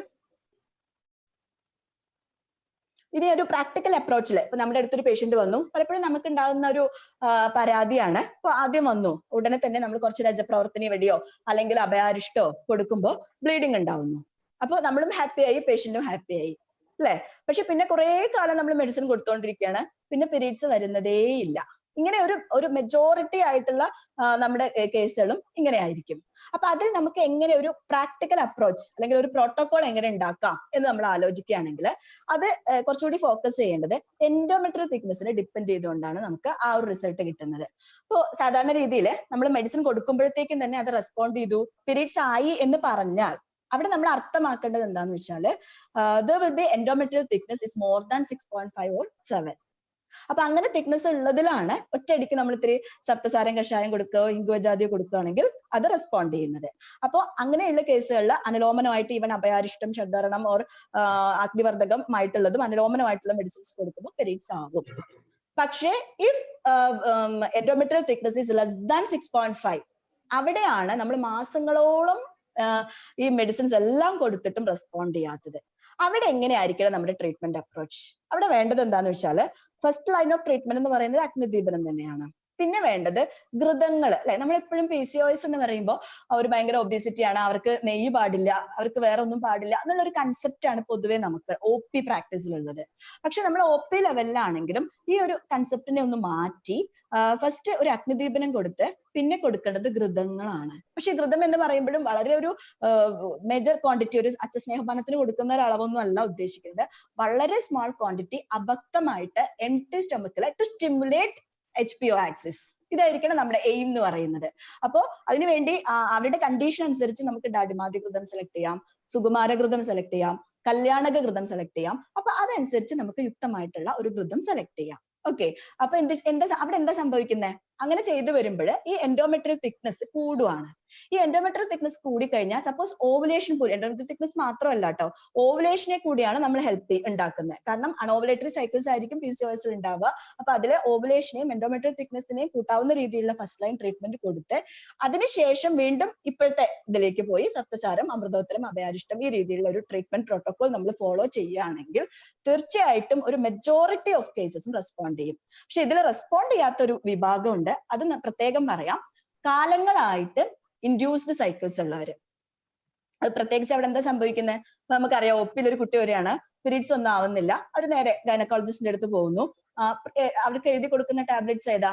പ്രൊജസ്ട്രോൺ ടാബ്ലറ്റ് കൊടുക്കും. അതിൽ എന്താ സംഭവിക്കുന്നത്? ഈ പ്രൊജസ്ട്രോൺ ടാബ്ലറ്റ് അല്ലെങ്കിൽ റെജിസ്ട്രോണോ അതുമായിട്ടുള്ള കോമ്പിനേഷൻസ് ഉള്ള ഏതെങ്കിലും ഒന്ന് കൊടുക്കുമ്പോൾ ഒരു 5 days കഴിച്ചോളൂ. 5 days കഴിച്ച് അത് വിഡ്രോ ചെയ്തോളൂ. അപ്പൊ എന്ത് സംഭവിക്കുന്നു? ഒരു 5 ദിവസം കഴിക്കുമ്പോൾ പ്രൊജസ്ട്രോണിന്റെ ഒരു ആക്ഷൻ എന്താ? യൂട്ടസിന്റെ എൻഡോമെട്രിയത്തിൽ കയറി നിന്നിട്ട് അത് അവിടെ ഇങ്ങനെ നിന്നോളൂ എന്ന് പറഞ്ഞ് അതിൽ പിടിച്ചു നിർത്തും അല്ലെ. അപ്പോ അത് കഴിഞ്ഞ് അത് വിഡ്രോ ചെയ്യും. പ്രൊജസ്ട്രോൺ അങ്ങ് നിർത്തുമ്പോൾ ഒരു വിഡ്രോവൽ ബ്ലീഡിങ് ഉണ്ടാവും. അപ്പൊ എന്ത് സംഭവിക്കുന്നതെന്ന് വെച്ചാല് അത് ഡോക്ടർ ചിലപ്പോൾ 1 or 2 തവണ അഡ്വൈസ് ചെയ്യാം, നിങ്ങൾ പ്രൊജസ്ട്രോൺ ടാബ്ലറ്റ് എടുത്തോളൂ എന്ന്. പക്ഷെ ഈ രോഗി അല്ലെങ്കിൽ പേഷ്യൻസ് എന്താ സാധാരണ ചെയ്യുന്നത്? ആദ്യം ഒരു തവണ പീരീഡ് കിട്ടി, പേഷ്യന്റ് ഹാപ്പി ആയി, വീട്ടുകാരും ഹാപ്പി ആയി. എന്നിട്ട് എന്താ ചെയ്യുന്നത്? നെക്സ്റ്റ് ടൈം ഒരു 2-3 months കഴിയുമ്പോഴായിരിക്കും ചിലപ്പോൾ വീട്ടിൽ നിന്ന് അമ്മയായിരിക്കും ഓർമ്മിപ്പിക്കുന്നത് പീരീഡ്സ് ആയില്ലല്ലോ എന്നുള്ളത്. അപ്പൊ വീണ്ടും അന്ന് ഡോക്ടർ എഴുതി തന്ന ആ ടാബ്ലറ്റ് വീണ്ടും എടുത്ത് കഴിക്കും. അപ്പൊ എന്ത് സംഭവിക്കും? വീണ്ടും പീരീഡ്സ് ആവും. ഇങ്ങനെ 1 തവണയല്ല, 2 തവണയല്ല, 3 തവണയല്ല, വർഷങ്ങളോളം ഈ ഒരു ഇൻഡ്യൂസ്ഡ് ടാബ്ലറ്റ്സ് വെറും വിഡ്രോവൽ ബ്ലീഡിങ് ഉണ്ടാക്കുന്ന ഇഷ്ടം പോലെ കുട്ടികൾ നമ്മൾ ക്ലിനിക്കിൽ കാണുന്നുണ്ട്. അപ്പൊ ആ ഒരു കേസിൽ സത്യം പറഞ്ഞാൽ നമ്മുടെ ഈ ഒരു കുറുക്കു വിദ്യകളൊന്നും ചിലപ്പോൾ പെട്ടെന്ന് എഫക്റ്റീവ് ആവില്ല. അങ്ങനെയുള്ളതിൽ കുറച്ചുകൂടി ശോധന ചികിത്സയ്ക്ക് ഇമ്പോർട്ടൻസ് കൊടുക്കേണ്ടി വരും. അതിലേക്ക് നമുക്ക് വരാം. അപ്പൊ ഈ ഒരു ഇതിൽ തന്നെ നമുക്ക് വർക്ക്ഔട്ട് ചെയ്യാവുന്ന ഒരുപാട് സെലക്ട് ചെയ്യാവുന്ന ഒരുപാട് യോഗങ്ങളുണ്ട്. കണാശദാഹ്വാദി കഷായം, ചിത്രക ഗ്രന്ഥികാദി, വരണാദി, കുലത്താദി, തിലക്വാദം, അതുപോലെ ത്രായന്ത്യാദി നമുക്ക് അടുത്തതിൽ പറയാം. നെക്സ്റ്റ് കുറെ ചോയ്സസ് ജസ്റ്റ് പറയുന്നു എന്ന് മാത്രം. നമ്മൾ ഒപ്പിൽ സാധാരണ ഉപയോഗിക്കുന്നത് കുമാരാസവം, രജപ്രവർത്തനി, കാഞ്ചനാരം, പുളിലേഹത്തിന്റെ ഒക്കെ ഒരു എഫക്ട് എന്ന് പറയുകയാണെങ്കിൽ ജസ്റ്റ് ഒരു എൻഡോമെട്രിയൽ ഷെഡിങ്ങിനെ ഹെൽപ്പ് ചെയ്യുന്ന കുറെ ചോയ്സ് ഓഫ് മെഡിസിൻസ് ആണ് നമുക്ക്. പലാശക്ഷാരം, കല്യാണക്ഷാരം എല്ലാം തന്നെ. നെക്സ്റ്റ് ലശുനം, പിപ്പലി, ശതഉപ്പയുടെ ഈ പറഞ്ഞ പോലെയാണ്. ശതഉപ്പയുടെ ശരിക്കും ഒരു സിംഗിൾ ഡ്രഗ് ആയിട്ട് തന്നെ ഈ ഒരു PCOSന്റെ പല സ്റ്റഡീസിലും ഇത് ഉപയോഗിക്കുന്നുണ്ട്. അപ്പൊ ശതഉപ്പ നെയ്യ് ചേർത്ത് ഉപയോഗിക്കുന്നത്, ശർക്കരയും നല്ലെണ്ണയും ചേർത്ത് ഉപയോഗിക്കുന്നത്, വിഷിചൂർണം എന്ന് പറഞ്ഞ ഔഷധിക്ക് കിട്ടുന്ന ഒരു ഡ്രഗും കൂടിയാണ് ഈ ശതഉപ്പ. അത് മോര് ചേർത്ത് ഉപയോഗിക്കുന്നത്. അങ്ങനെ പല ഫോർമേഷനിലും നമ്മൾ അത് ഉപയോഗിക്കുന്നുണ്ട്. ദ്രോണപുഷ്പി തുമ്പ അല്ലെ, തുമ്പയുടെ നീരെടുത്ത് കരിപ്പെട്ടി ശർക്കര ചേർത്ത് കഴിക്കുന്നത് ഈ എൻഡോമെട്രിയം അങ്ങനെ ഡ്രോപ്പ് ബ്ലീഡിംഗ് ആയിട്ട് നിൽക്കുന്നതിനെ ഷെഡ് ചെയ്യാൻ വേണ്ടി ഹെൽപ്പ് ചെയ്യുന്നതാണ്. നെക്സ്റ്റ് കുറച്ച് നമ്മൾ മെഡിസിൻസ് യൂസ് ചെയ്യുന്നതിന്റെ ഒരു ജസ്റ്റ് പ്രോപ്പർട്ടീസിലൂടെ കടന്നു പോവാം അല്ലെ. ഏറ്റവും കൂടുതലായിട്ട് യൂസ് ചെയ്യുന്ന ഒരു സാധനമാണ് സപ്തസാരം കഷായം. അതിന്റെ ഒരു പ്രോപ്പർട്ടീസ് വെച്ച് നോക്കുമ്പോഴും അത് വാതകപശമനം, പിത്തവർദ്ധകം, ശ്രോതോശോധകം, ദെൻ കൃച്ഛാർത്തവത്തില് അല്ലെ ശൂലഹ സദ്യശമേതി എന്ന് പറയുന്നുണ്ടെങ്കിലും ഒപ്പം അത് കൂടാതെ തന്നെ ഇങ്ങനെ ഒരു ആർത്തവജനകമായിട്ട് കൂടി ഉപയോഗിക്കാവുന്ന ഒന്നാണ് സപ്തസാരം. പെൽവിക് പെയിന്, അഡീഷൻസിലൊക്കെ പ്രത്യേകിച്ച് നമ്മൾ ഹിംഗുത്രഗുണം ഒക്കെ പോലെയുള്ള കോമ്പിനേഷൻസ് ചേർത്ത് ഉപയോഗിക്കുന്നത് കുറച്ചുകൂടി എഫക്റ്റീവ് ആയിട്ട് കാണാറുണ്ട്. നെക്സ്റ്റ് ദെൻ കണാശതാഹ്വാദിയും ഇതുപോലെ തന്നെയാണ്, ഏകദേശം കുറച്ചുകൂടി സ്ട്രോങ്, സപ്തസാരത്തേക്കാൾ കുറച്ചുകൂടി തീക്ഷ്ണമായിട്ടുള്ള, കാരണം കണാശതാഹ്വ തിപ്പലിയും ശതകുപ്പിയും ഒക്കെ ചേർന്നിട്ടുള്ള ഒരു കോമ്പിനേഷൻ ആയതുകൊണ്ട് ഇതും കുറച്ചുകൂടി പിത്തവർദ്ധകമാണ്, സ്രോതോശോധകമാണ്, അതുപോലെ തന്നെ ആർത്തവജനകമാണ്. അത് പ്രത്യേകിച്ച് ഈ PCOS അസോസിയേറ്റഡ് വിത്ത് അമനോറിയ കണ്ടീഷൻസ് നമുക്ക് ഒന്നുകൂടി സെലക്ട് ചെയ്യാവുന്ന ഒന്നാണ് കണാശതാഹ്വാദി കഷായം. പക്ഷേ ഈ കണാശതാഹ്വാദി കഷായം കൊടുക്കുമ്പോൾ ഒന്നുകൂടി മനസ്സിലൊന്ന് ഓർത്ത് വെക്കുക, കുറച്ചുകൂടി തീക്ഷ്ണമായ, സപ്തസാരത്തിനും ചിലപ്പോൾ അങ്ങനെ ഒരു പ്രോബ്ലം ഉണ്ടാവാറുണ്ട്, കുറച്ച് തീക്ഷ്ണത ആയതുകൊണ്ട് തന്നെ പ്രകൃതി അനലൈസ് ചെയ്യാതെ നമ്മൾ കൊടുത്തു കഴിയുമ്പോൾ കുറച്ചുകൂടി ഹെവി ബ്ലീഡിങ്, നമ്മൾ ഈ ഒരു റിപ്പോർട്ട് വെച്ച് അല്ലെ പലപ്പോഴും നമുക്ക് പറയുന്ന ഒരു കാര്യമാണ്, മിക്കവാറും തന്നെ നമ്മുടെ പേഷ്യൻസ് ആണെങ്കിലും ഡോക്ടേഴ്സ് ആണെങ്കിലും ഒക്കെ ഈ ഒരു റിപ്പോർട്ട് നോക്കി ചികിത്സിക്കണം എന്ന് നിർബന്ധം പിടിക്കുന്ന ഒരു ടീമാണ് നമ്മൾ അല്ലെ. ഇപ്പൊ PCOSന്റെ ഒരു സ്കാൻ റിപ്പോർട്ട് കണ്ടു കഴിഞ്ഞാൽ ഇതിന് എന്ത് മെഡിസിൻ കൊടുക്കാം എന്നാണ് നമ്മുടെ ചിന്ത. അപ്പൊ ഉടനെ നമുക്ക് കണ്ണടച്ച് പറയാം ശരി കണാശതാഹ്വാദി കഷായം കൊടുത്തോളൂ. പക്ഷെ പേഷ്യന്റിനോടൊന്ന് ഇന്ററോഗേറ്റ് ചെയ്ത് പേഷ്യന്റ് ഒരു പ്രകൃതി അനലൈസ് ചെയ്ത് നമ്മൾ മെഡിസിൻ കൊടുത്തില്ലെങ്കിൽ ശരിക്കും പണി പറ്റും. സാധാരണ ഇപ്പൊ ഒരു കണാശതാഹ്വാദി ഒക്കെ കൊടുക്കുമ്പോൾ അടുത്ത തവണ വരുമ്പോഴത്തേക്ക് അറിയാണ്ട് നമ്മൾ ഒരു ഇത്തിരി പിത്തപ്രകൃതിയോ പിത്തപെഡോമിനൻസ് ഒക്കെ ഉള്ളവരാണെങ്കിൽ വജൈനയിൽ റാഷസ് വരെ ഉണ്ടാവാറുണ്ട്, ചെറിയ കുരുക്കളൊക്കെ പോലെ. ശരിക്കും ഒരു ഉഷ്ണം കൂടുന്ന ഒരു അവസ്ഥ കാണുന്നുണ്ട്. എസ്പെഷ്യലി പെരിമെനോപോസൽ ഏജ് ഗ്രൂപ്പിനൊക്കെ അമനോറിയ പ്രസന്റ് ചെയ്യുമ്പോൾ കണാശതാഹ്വാദി അത്ര അപ്രീഷ്യബിൾ ആയിട്ട് കാണാറില്ല. Next slide. തിലക്വാദം അല്ലെ, തിലത്തിന്റെ ഒരു പ്രോപ്പർട്ടീസ് വെച്ച് നോക്കുമ്പോൾ അതൊരു സെക്കൻഡറി അമിനോറിയൽ ഈസ്ട്രജൻ, ഒരു ഈസ്ട്രജനിക് എഫക്റ്റ് ഉള്ള ഒരു സാധനം കൂടിയായിട്ടാണ് തിലത്തെ കണക്കാക്കുന്നത്. ഓവുലേഷനെ പ്രൊമോട്ട് ചെയ്യുന്നതിൽ കുറച്ചും കൂടി ഹെൽപ്പ് ചെയ്യുന്നുണ്ട്. ദെൻ പിത്തവർദ്ധകമായിട്ടുള്ള ഒരു തീക്ഷ്ണ ഉഷ്ണവ്യവായി ഉള്ള പ്രോപ്പർട്ടീസ് ഉള്ള ഒരു സാധനമാണ് തിലം. നഷ്ടാർത്തവത്തിലും രക്തഗുൽമത്തിലുമാണ് അതിന്റെ ഇൻഡിക്കേഷൻസ് പറയുന്നത്. തിലക്വാദം നമുക്കത് പ്രിപ്പയർ ചെയ്ത് കഴിക്കാൻ വേണ്ടിയിട്ടും പേഷ്യൻസിനോട് അഡ്വൈസ് ചെയ്യാം. തിലം ശർക്കര ചേർത്ത് കഴിക്കുന്ന കുട്ടികളൊക്കെ ആണെങ്കിൽ കുറച്ചുകൂടി കഷായം ബുദ്ധിമുട്ടുള്ളവർക്ക് ശർക്കര ചേർത്ത് കഴിപ്പിക്കാം. നെക്സ്റ്റ് ചിരുവില്വാദി കഷായം ദോഷകർമ്മം അനുസരിച്ച് കപവാത ശമനം, അഗ്നികർമ്മം ദീപനം, മലകർമ്മം മലപ്രവർത്തകം, സ്രോതോകർമ്മം ലേഖനം. അപ്പോൾ ഈ ഒരു പ്രോപ്പർട്ടീസ് വെച്ചുകൊണ്ട് തന്നെ നമുക്ക് ഈ ഒരു PCOSന്റെ പെത്തോളജിയും കൂടെ നോക്കുമ്പോൾ കൂടുതൽ നമുക്ക് യൂട്ടിലൈസ് ചെയ്യാവുന്ന ഒന്നാണ് ചിരുവില്വാദി കഷായം. നെക്സ്റ്റ് ത്രായന്ത്യാദി. ഈ ഒരു ത്രായന്ത്യാദി യോഗത്തിലേക്ക് വരുമ്പോൾ കുറച്ചുകൂടി പാറ്റേൺ മാറി. ഇപ്പൊ നമ്മൾ ഇതുവരെ പറഞ്ഞതെല്ലാം സപ്തസാരം, തിലം, പിന്നെ കുലത്താദി ഇതുപോലെയുള്ള കഷായങ്ങളെല്ലാം തന്നെ കുറച്ചുകൂടി തീക്ഷ്ണമായിട്ടും പിത്തവർദ്ധകമായതും സ്രോതോശോധകമായിട്ടുള്ളതും കപവാത ശമനമായിട്ടുള്ളതാണ്. പക്ഷെ നമുക്ക് വരുന്ന PCOS എല്ലാം ഞാൻ നേരത്തെ പറഞ്ഞ പോലെ ഇതേ പ്രസന്റേഷൻസ് ആയിക്കൊള്ളുന്നില്ല. അപ്പൊ അങ്ങനെ വരുമ്പോൾ നമുക്ക് സെലക്ട് ചെയ്യാവുന്ന ഒരു യോഗമാണ് ത്രായന്ത്യാദി കഷായം. കപപിത്ത ശമനം ആണെങ്കിലും അതിന്റെ പ്രോപ്പർട്ടീസ് ലേഖനം പാകഹരം ആയതുകൊണ്ട് തന്നെ അത് വിദ്രതി പ്രകടനത്തിലാണ് പറഞ്ഞിരിക്കുന്നത്. വിദ്രതിയിലെ ഗുൽമത്തിലെല്ലാം അതിനൊരു ആക്ഷൻ ഉള്ളതുകൊണ്ട് നമുക്ക് ഹെവി ബ്ലീഡിങ്, അതായത് എൻഡോമെട്രിയോസിസ് ഓർ ചോക്ലേറ്റ് സിസ്റ്റ്, അതുപോലെ തന്നെ PCOS വിത്ത് ഹെവി ബ്ലീഡിങ്, PCOS വിത്ത് അമനോറിയ അല്ല, PCOS വിത്ത് ഹെവി ബ്ലീഡിങ് വരുന്ന പ്രസന്റേഷൻസിൽ നമുക്ക് സെലക്ട് ചെയ്യാവുന്ന ഏറ്റവും നല്ലൊരു കോമ്പിനേഷൻ ആണ്, ഒരു ഫോർമുലേഷൻ ആണ് ത്രായന്ത്യാദി കഷായം. നെക്സ്റ്റ് ഗുളൂച്ചാതി കുറച്ചുകൂടി പിത്തശമനമായി. ദെൻ അമിതാർത്ഥം വരുന്ന പ്രസന്റേഷൻസിൽ നമുക്ക് സെലക്ട് ചെയ്യാവുന്ന ഒരു ഡ്രഗ് ഓഫ് ചോയ്സ് ആണ് ഗുളൂച്ചാതി. നെക്സ്റ്റ് ഇനി ഇപ്പൊ കുറച്ച് നമ്മൾ മെഡിസിൻ ചോയ്സ് ആണ് ഇപ്പൊ പറഞ്ഞത്. നേരത്തെ പറഞ്ഞ എൻഡോമെട്രിയൽ തിക്നിങ് അനുസരിച്ചിട്ട് എങ്ങനെ നമ്മൾ ഇതിനെ സെലക്ട് ചെയ്യാം എന്നുള്ളത് നേരത്തെ പറഞ്ഞു. ഇനി എപ്പോഴാണ് ശോധന ചികിത്സ, എപ്പോഴാണ് ശമന ചികിത്സ വേണ്ടത് എന്നുള്ളത് നമുക്ക് ഏകദേശം ഒന്ന് ഡിമാർക്കേറ്റ് ചെയ്യാം. കൃത്യമായിട്ട് നമുക്കത് പറയാൻ പറ്റില്ലെങ്കിലും സാധാരണ ഇന്റർവെൽ ഓഫ് മെൻസ്ട്രൽ പീരീഡ് ഒരു രണ്ട് മാസത്തിന്റെ ഉള്ളിലൊക്കെ വരുന്നുണ്ട്. മിക്കവാറും PCOS പ്രസന്റേഷൻ അങ്ങനെ ആയിക്കൊള്ളുന്നില്ല. നേരത്തെ പറഞ്ഞ പോലെ 5-6 മാസം 7 മാസം വരെ പീരീഡ്സ് ഇല്ലാത്തവര്, വർഷത്തോളം പീരീഡ്സ് ഇല്ലാത്തവർ ഉണ്ടാകാറുണ്ട്. Then interval of menstrual period is less than 2 months ആണെങ്കിൽ നമുക്ക് അതിനൊരു ശമനം കൊണ്ട് തന്നെ PCOS പ്രസന്റേഷനെ കുറച്ചുകൂടി ശരിയാക്കാം. ദെൻ BMI-ക്ക് കൂടെ കൺസിഡറേഷൻ കൊടുക്കാം. If it is more BMI, we can select ശോധന ചികിത്സ. Then infertility പേഷ്യൻസ് ആണെങ്കിൽ കുറച്ചുകൂടി പ്രീ കൺസെപ്ഷൻ എന്നുള്ള രീതിയിൽ തന്നെ ശോധന ചികിത്സ പറയുന്നുണ്ട്. അപ്പൊ അതുകൊണ്ട് PCOS പ്രസന്റേഷൻ പ്ലസ് ഇൻഫെർട്ടിലിറ്റി കൂടി ആണെങ്കിൽ ഏറ്റവും നല്ലത് ശോധന ചികിത്സ തന്നെ ആയിരിക്കും. നെക്സ്റ്റ് അതിൽ എന്തൊക്കെ നമുക്ക് സെലക്ട് ചെയ്യാം? ഇപ്പോ സ്നേഹപാനത്തിന് മുമ്പായി രൂക്ഷണം ചെയ്യാൻ നമുക്കറിയാം. ദെൻ വമന ചികിത്സ, പൂർവകർമ്മം ചെയ്തതിനു ശേഷം വമന, വിരേചന, വസ്തി ഏറ്റവും ഇമ്പോർട്ടന്റ് ആയിട്ട് ചെയ്യേണ്ട കാര്യങ്ങളാണ്. അതിൽ തന്നെ അനുവാസനവസ്തി, നിരൂഹവസ്തി പല ഫോമില് പേഷ്യന്റ് കണ്ടീഷൻ അനുസരിച്ച് മാറ്റേണ്ടി വരും. ദെൻ ഉത്തരവസ്തിക്കും കുറച്ചുകൂടി റോൾ ഇതിനകത്ത് വരുന്നുണ്ട്. നസ്യം പല കണ്ടീഷൻസിലും ഈ ഓവുലേഷനെ സ്റ്റിമുലേറ്റ് ചെയ്യാൻ വേണ്ടിയിട്ട്, കാരണം ഒരു പീരീഡ്സിന്റെ ബ്ലീഡിങ് നിന്നതിന് ശേഷം നമ്മൾ ചെയ്യുന്ന പ്രതിമർശ നസ്യം, അത് പീരീഡ്സിന്റെ ഒരു ബ്ലീഡിങ് സ്റ്റോപ്പ് ആയതിനു ശേഷം തുടങ്ങി ഏകദേശം ഒരു ഓവുലേറ്ററി ടൈം വരെയാണ് നസ്യം ചെയ്യാൻ കുറച്ചും കൂടി PCOSൽ നസ്യം ചെയ്യാനുള്ള ഒരു നല്ല ഇത്. എന്തുകൊണ്ടാണ് PCOSൽ നമുക്ക് നസ്യത്തിന് പ്രിഫറൻസ് കൊടുക്കുന്നത്? കാരണം നമ്മൾ അതിന് വേണ്ടിയാണ് ആദ്യം തന്നെ ഒരു പത്തോളജി കുറച്ചുകൂടി എക്സ്പ്ലെയിൻ ചെയ്തത്. ഹൈപ്പോതലാമസിൽ തന്നെ തുടങ്ങുന്ന ആ ഒരു ഫാക്ടേഴ്സ് ഇതിനെ ഏറ്റവും കൂടുതൽ ഇൻഫ്ലുവൻസ് ചെയ്യുന്നുണ്ട്. നെക്സ്റ്റ്, അപ്പോൾ അതിന്റെ ഒരു പ്രൊസീജിയേഴ്സ് ജസ്റ്റ് ഒന്ന് നമ്മൾ ഓടിച്ച് നോക്കുകയാണെങ്കിൽ രൂക്ഷണ ചെയ്യുമ്പോൾ അത് മെൻസ്ട്രേഷൻ സ്റ്റോപ്പ് ചെയ്തതിന് ശേഷമാണ് രൂക്ഷണം വേണ്ടത്. അത് ഉദ്വർത്തനായിട്ടും എത്രത്തോളം ഇതുണ്ടോ, BMI കൂടുതലായിട്ടുണ്ടോ അതിനനുസരിച്ചിട്ട് നമുക്ക് രൂക്ഷണം പ്ലാൻ ചെയ്യാം. ഒരു ലീൻ PCO ആണ്, വളരെ മെലിഞ്ഞൊരു കുട്ടിയാണ്, അവർക്ക് ശരിക്കും ഉദ്വർത്തനത്തിന്റെ ആവശ്യം വരുന്നില്ല. വെറും തക്രപാനം മതി. അതായത് വൈശ്വാനര ചൂർണം തക്രത്തിൽ ചേർത്തിട്ട് കൊടുക്കാം. ബാക്കിയുള്ള സമയങ്ങളിൽ വിശക്കുമ്പോഴും ദാഹിക്കുമ്പോഴും ഒക്കെ തക്രം കുടിക്കാൻ പറയാം. ആ ഒരു രീതിയിലേക്ക് ഉദ്വർത്തനം ഒന്നും ഇല്ലാണ്ട് 3-4 ദിവസം അവരുടെ അഗ്നിക്ക് അനുസരിച്ച് നമുക്ക് രൂക്ഷണം ചെയ്യാം. പക്ഷെ നല്ല ഒബീസ് പേഷ്യന്റ് ആണ്, ഒരു 95 കിലോ ഒക്കെ വെയിറ്റ് ഉള്ള ഒരു പേഷ്യന്റ് ആണെന്ന് വെച്ചാൽ അവർക്ക് നമുക്ക് ഒരു 7 ദിവസമോ അല്ലെ 9 ദിവസമോ അവരുടെ ഒരു ടോളറൻസ് അനുസരിച്ചിട്ട് ഉദ്വർത്തനം ചെയ്യാം. ഈ ഉദ്വർത്തനം ചെയ്യുമ്പോൾ ശ്രദ്ധിക്കേണ്ട ഒരു കാര്യം എന്താണെന്ന് വെച്ചാൽ മിക്കവാറും ഇതേ സമയത്ത് ഇന്റേണലി കൂടി പരമാവധി രൂക്ഷണം വരുത്താൻ ശ്രമിക്കണം. സാധാരണ ഞാൻ ചെയ്യാറുള്ള എന്താന്ന് വെച്ചാൽ മോര് വെള്ളം പോലെ ആക്കി വെച്ചിട്ട് വിശക്കുമ്പോഴും ദാഹിക്കുമ്പോഴും ഒക്കെ മോര് കഴിക്കാനും ഒപ്പം വൈശ്വാനര ചൂർണം മോരിൽ ചേർത്ത് വെച്ചാൽ പലപ്പോഴും പല പേഷ്യൻസും ബുദ്ധിമുട്ടായിട്ടാണ് പറയാറ്. അപ്പൊ വൈശ്വാനര ചൂർണം വേറെ കഴിക്കാനും മോര് മാത്രമായിട്ട് വേറെ കുടിക്കാനും എന്നുള്ള ഒരു അഡ്വൈസ് ആണ് കൊടുക്കാറുള്ളത്. ആ ഒരു സമയത്ത് കൂടുതൽ സാലഡ് പോലെയോ അല്ലെ പച്ചക്കറികളോ അങ്ങനെയുള്ള വളരെ ലൈറ്റ് ആയിട്ടുള്ള ഒരു ഫുഡ് കൂടി നമ്മൾ ആ സമയത്ത് അഡ്വൈസ് ചെയ്യണം. ഇത് ശരിക്കും പ്രധാനമായിട്ട് നമ്മളൊരു സ്നേഹപാനത്തിലേക്കുള്ള ഒരു പ്രിപ്പറേഷൻ ആണ് എന്നുള്ളത് നമുക്കറിയാം. ഇനി സ്നേഹപാനത്തിന് എന്തൊക്കെ ഡ്രഗ്സ് നമുക്ക് സെലക്ട് ചെയ്യാം എന്നുള്ളതാണ്.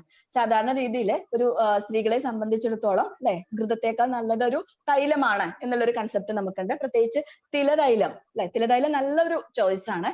പിത്തവർദ്ധകമാണ്. പ്രത്യേകിച്ച് ഈ അമിനോറിയ അസോസിയേറ്റഡ് വിത്ത് PCOSലൊക്കെ ഏറ്റവും നല്ലൊരു ചോയ്സ് ആണ് തിലതൈലം. പക്ഷെ തിലതൈലത്തിന് ഒരു പ്രശ്നം സംഭവിക്കാറുള്ളത് എന്താന്ന് വെച്ചാൽ അതിന്റെ അവൈലബിലിറ്റി ആണ് അല്ലെ. നമ്മൾ സാധാരണ നല്ലെണ്ണ വാങ്ങിക്കൊണ്ടുവന്നിട്ട് സ്നേഹപാനത്തിന് തുടങ്ങാൻ നിന്ന് കഴിഞ്ഞാൽ സ്വർണ്ണം നല്ലെണ്ണയോ ഇതേ നല്ലെണ്ണയോ ഒക്കെ ആയിരിക്കും നമുക്ക് കിട്ടാൻ പോകുന്നത്. അപ്പൊ അതിന്റെ ഒരു ജെന്യൂൻ ആയിട്ട് തിലതൈലം കിട്ടുന്നുണ്ട് എന്നുള്ളത് ഉറപ്പുവരുത്തുക. ദെൻ സർഷഭതൈലം ശരിക്കും പ്രമേഹ പ്രകരണത്തിലാണ് ഇതിന്റെ ഒരു യൂസ് കൂടുതലായിട്ട് പറഞ്ഞിട്ടുള്ളത്. അപ്പൊ അതുകൊണ്ട് തന്നെ കുറച്ചുകൂടി കഫവാത ശമന പ്രോപ്പർട്ടിയാണ്. ഈ ഇൻസുലിൻ റെസിസ്റ്റൻസ് അസോസിയേറ്റഡ് ആയിട്ടുള്ള PCOSൽ നമുക്ക് സെലക്ട് ചെയ്യുമ്പോൾ സർഷഭതൈലം ഉപയോഗിക്കാം. പ്രത്യേകിച്ച് ഈ അക്കാന്തോസിസ് നൈഗ്രിക്കൻസ് അതുപോലെ അക്നെ ഹിർസ്യൂട്ടിസ് ഒക്കെ കൂടുതലുള്ള പേഷ്യൻസിൽ പ്ലസ് ഡയബറ്റിസ് തന്നെ ഉണ്ടാവുന്ന ഇഷ്ടംപോലെ PCO പേഷ്യൻസ് വരാറുണ്ട്. അവരിൽ സ്നേഹപാനത്തിന് സെലക്ട് ചെയ്യാൻ ഏറ്റവും നല്ല ഡ്രഗ് ഓഫ് ചോയ്സ് എന്ന് പറയുന്നത് സർഷഭതൈലമാണ്. ദെൻ പിപ്പല്യാദി അനിവാസന തൈലത്തിനും ഇതുപോലെ തന്നെ നല്ല രീതിയിൽ നമുക്ക് PCOSൽ ഉപയോഗിക്കാൻ പറ്റുന്ന ഒന്നാണ്. അടുത്ത നേരത്തെ ഞാൻ പറഞ്ഞ പോലെ അല്ലെ തിലക്വാദം അതൊക്കെ കുറച്ചുകൂടി പിത്തവർദ്ധകമാണെന്ന് പറഞ്ഞ പോലെ തിലതൈലം സർഷഭതൈലം പിപ്പല്യാദി ഒക്കെ ഈ ഒരു ഫോർമേഷനിലാണെങ്കിൽ വേറെ നമ്മുടെ അടുത്ത് വരുന്ന മറ്റേ പ്രസന്റേഷനും കൂടി ആലോചിക്കുക. വാതപിത്ത ശമനം ആവശ്യമുണ്ട്. ഇപ്പൊ ശതാവരി ഒക്കെ ചേർന്നിട്ടുള്ള മഹാനാരായണ തൈലം പല കണ്ടീഷൻസിലും നമുക്ക് ആവശ്യമായിട്ട് വരും. അപ്പൊ ആ സാഹചര്യത്തിൽ മഹാനാരായണ തൈലത്തിൽ നമുക്ക് സെലക്ട് ചെയ്യേണ്ടി വരും. നെക്സ്റ്റ്, ഘൃതങ്ങൾ തീരെ വേണ്ടാന്നൊട്ടുമില്ല. പല സാഹചര്യത്തിലും നമുക്ക് കണ്ടീഷൻസ് അനുസരിച്ച് വരണാധികൃതം സെലക്ട് ചെയ്യാവുന്ന ഒന്നാണ്. ഡാഡിമാതികൃതം അല്ലെ, ഇപ്പൊ ലീൻ PCOS ഒക്കെ ആണെങ്കിൽ പലപ്പോഴും ഡാഡിമാതികൃതം കല്യാണഘൃതം ഒക്കെയാണ് നമ്മൾ സ്നേഹപാനത്തിന് വേണ്ടി സെലക്ട് ചെയ്യേണ്ടി വരിക. ദെൻ വേറൊരു കോമ്പിനേഷൻ ഏറ്റവും കൂടുതലായിട്ട് ഞാൻ പ്രാക്ടീസ് ചെയ്യുന്ന ഒരു കോമ്പിനേഷൻ ആണ് സുകുമാരഘൃതം പിപ്പല്യാദി അനിവാസന തൈലം കൂടെ മിക്സ് ചെയ്തിട്ടുള്ള ഒരു കോമ്പിനേഷൻ. ഒരുപാട് PCOS പേഷ്യൻസിൽ ഇത് നന്നായിട്ട് വർക്ക്ഔട്ട് ചെയ്യുന്നതായിട്ട് കാണുന്നുണ്ട്. നെക്സ്റ്റ്, അപ്പോൾ നമ്മൾ രൂക്ഷണം ചെയ്തു അല്ലെ, രൂക്ഷണമൊക്കെ ചെയ്ത് നന്നായിട്ട് സ്നേഹപാനത്തിന് വേണ്ടി പേഷ്യന്റ് റെഡിയാക്കി പേഷ്യന്റ് ഒരു അവസ്ഥയ്ക്ക് അനുസരിച്ചിട്ട് എന്ത് വെച്ച് സ്നേഹപാനം ചെയ്യണം എന്ന് നമ്മൾ ഡിസൈഡ് ചെയ്തു. സ്നേഹപാനം കഴിഞ്ഞു. ഇനി നെക്സ്റ്റ് വമനം വേണോ വിരേചനം വേണോ എന്നുള്ളത് അടുത്ത ചോയ്സ്. അപ്പൊ അതിനകത്തുള്ള ഒരു ഇതെന്തെങ്കിലും പേഷ്യന്റ് പ്രസന്റേഷൻ അനുസരിച്ച് ഒരു പിത്ത പ്രഡോമിനൻസ് ആയിട്ടാണ് കാണുന്നത് എങ്കിൽ മിക്കവാറും വിരേചനത്തിലേക്ക് നമുക്ക് പോവാം. പക്ഷെ ഏറ്റവും കൂടുതലായിട്ട് കണ്ടുവരുന്നത് ഒരു വമന ആവശ്യമുള്ള കേസ് ആയിരിക്കും. അപ്പൊ വമനം കുറച്ചുകൂടി പ്രാക്ടിക്കൽ ആയിട്ട് ചെയ്യാൻ ബുദ്ധിമുട്ടാണെങ്കിലും പറ്റുമെങ്കിൽ ഇങ്ങനെയുള്ള ഒരു പേഷ്യൻസ് ഒരു കഫവാത ആവരണത്തോട് കൂടിയ പേഷ്യൻസിലൊക്കെ വമനം ചെയ്യുന്നതായിരിക്കും കുറച്ചുകൂടി നല്ലത്. വമനം ചെയ്യുമ്പോൾ സ്വേദനം ഒരു ദിവസം, അടുത്ത ദിവസം ഉത്ക്ലേഷണം ചെയ്ത് ഉഴുന്നൊക്കെ വേവിച്ച് ഉഴുന്ന് കഴിപ്പിച്ച് അടുത്ത ദിവസം നമ്മൾ ക്ലാസിക്കൽ വമനം, പ്രത്യേകിച്ച് PCOSലെ വമനത്തിൽ മാറ്റമൊന്നും വരുത്താറില്ല. നമ്മൾ മദനബലം ഒക്കെ ഉപയോഗിച്ച് ഇരട്ടി മധുര കഷായം വെച്ച് സൈന്ധവം ഇതൊക്കെ ചേർത്തിട്ടുള്ള സാധാ വമനം തന്നെയാണ് ചെയ്യാറ്. ആ രീതിയിൽ നമുക്ക് വമനം ചെയ്യാം. ഇനി വിരേചനമാണ് നമ്മൾ പ്ലാൻ ചെയ്യുന്നതെങ്കിൽ 3 ദിവസം സ്നേഹസ്വേദം ചെയ്ത് അടുത്ത ദിവസം വിരേചനത്തിനായിട്ട് സെലക്ട് ചെയ്യാം.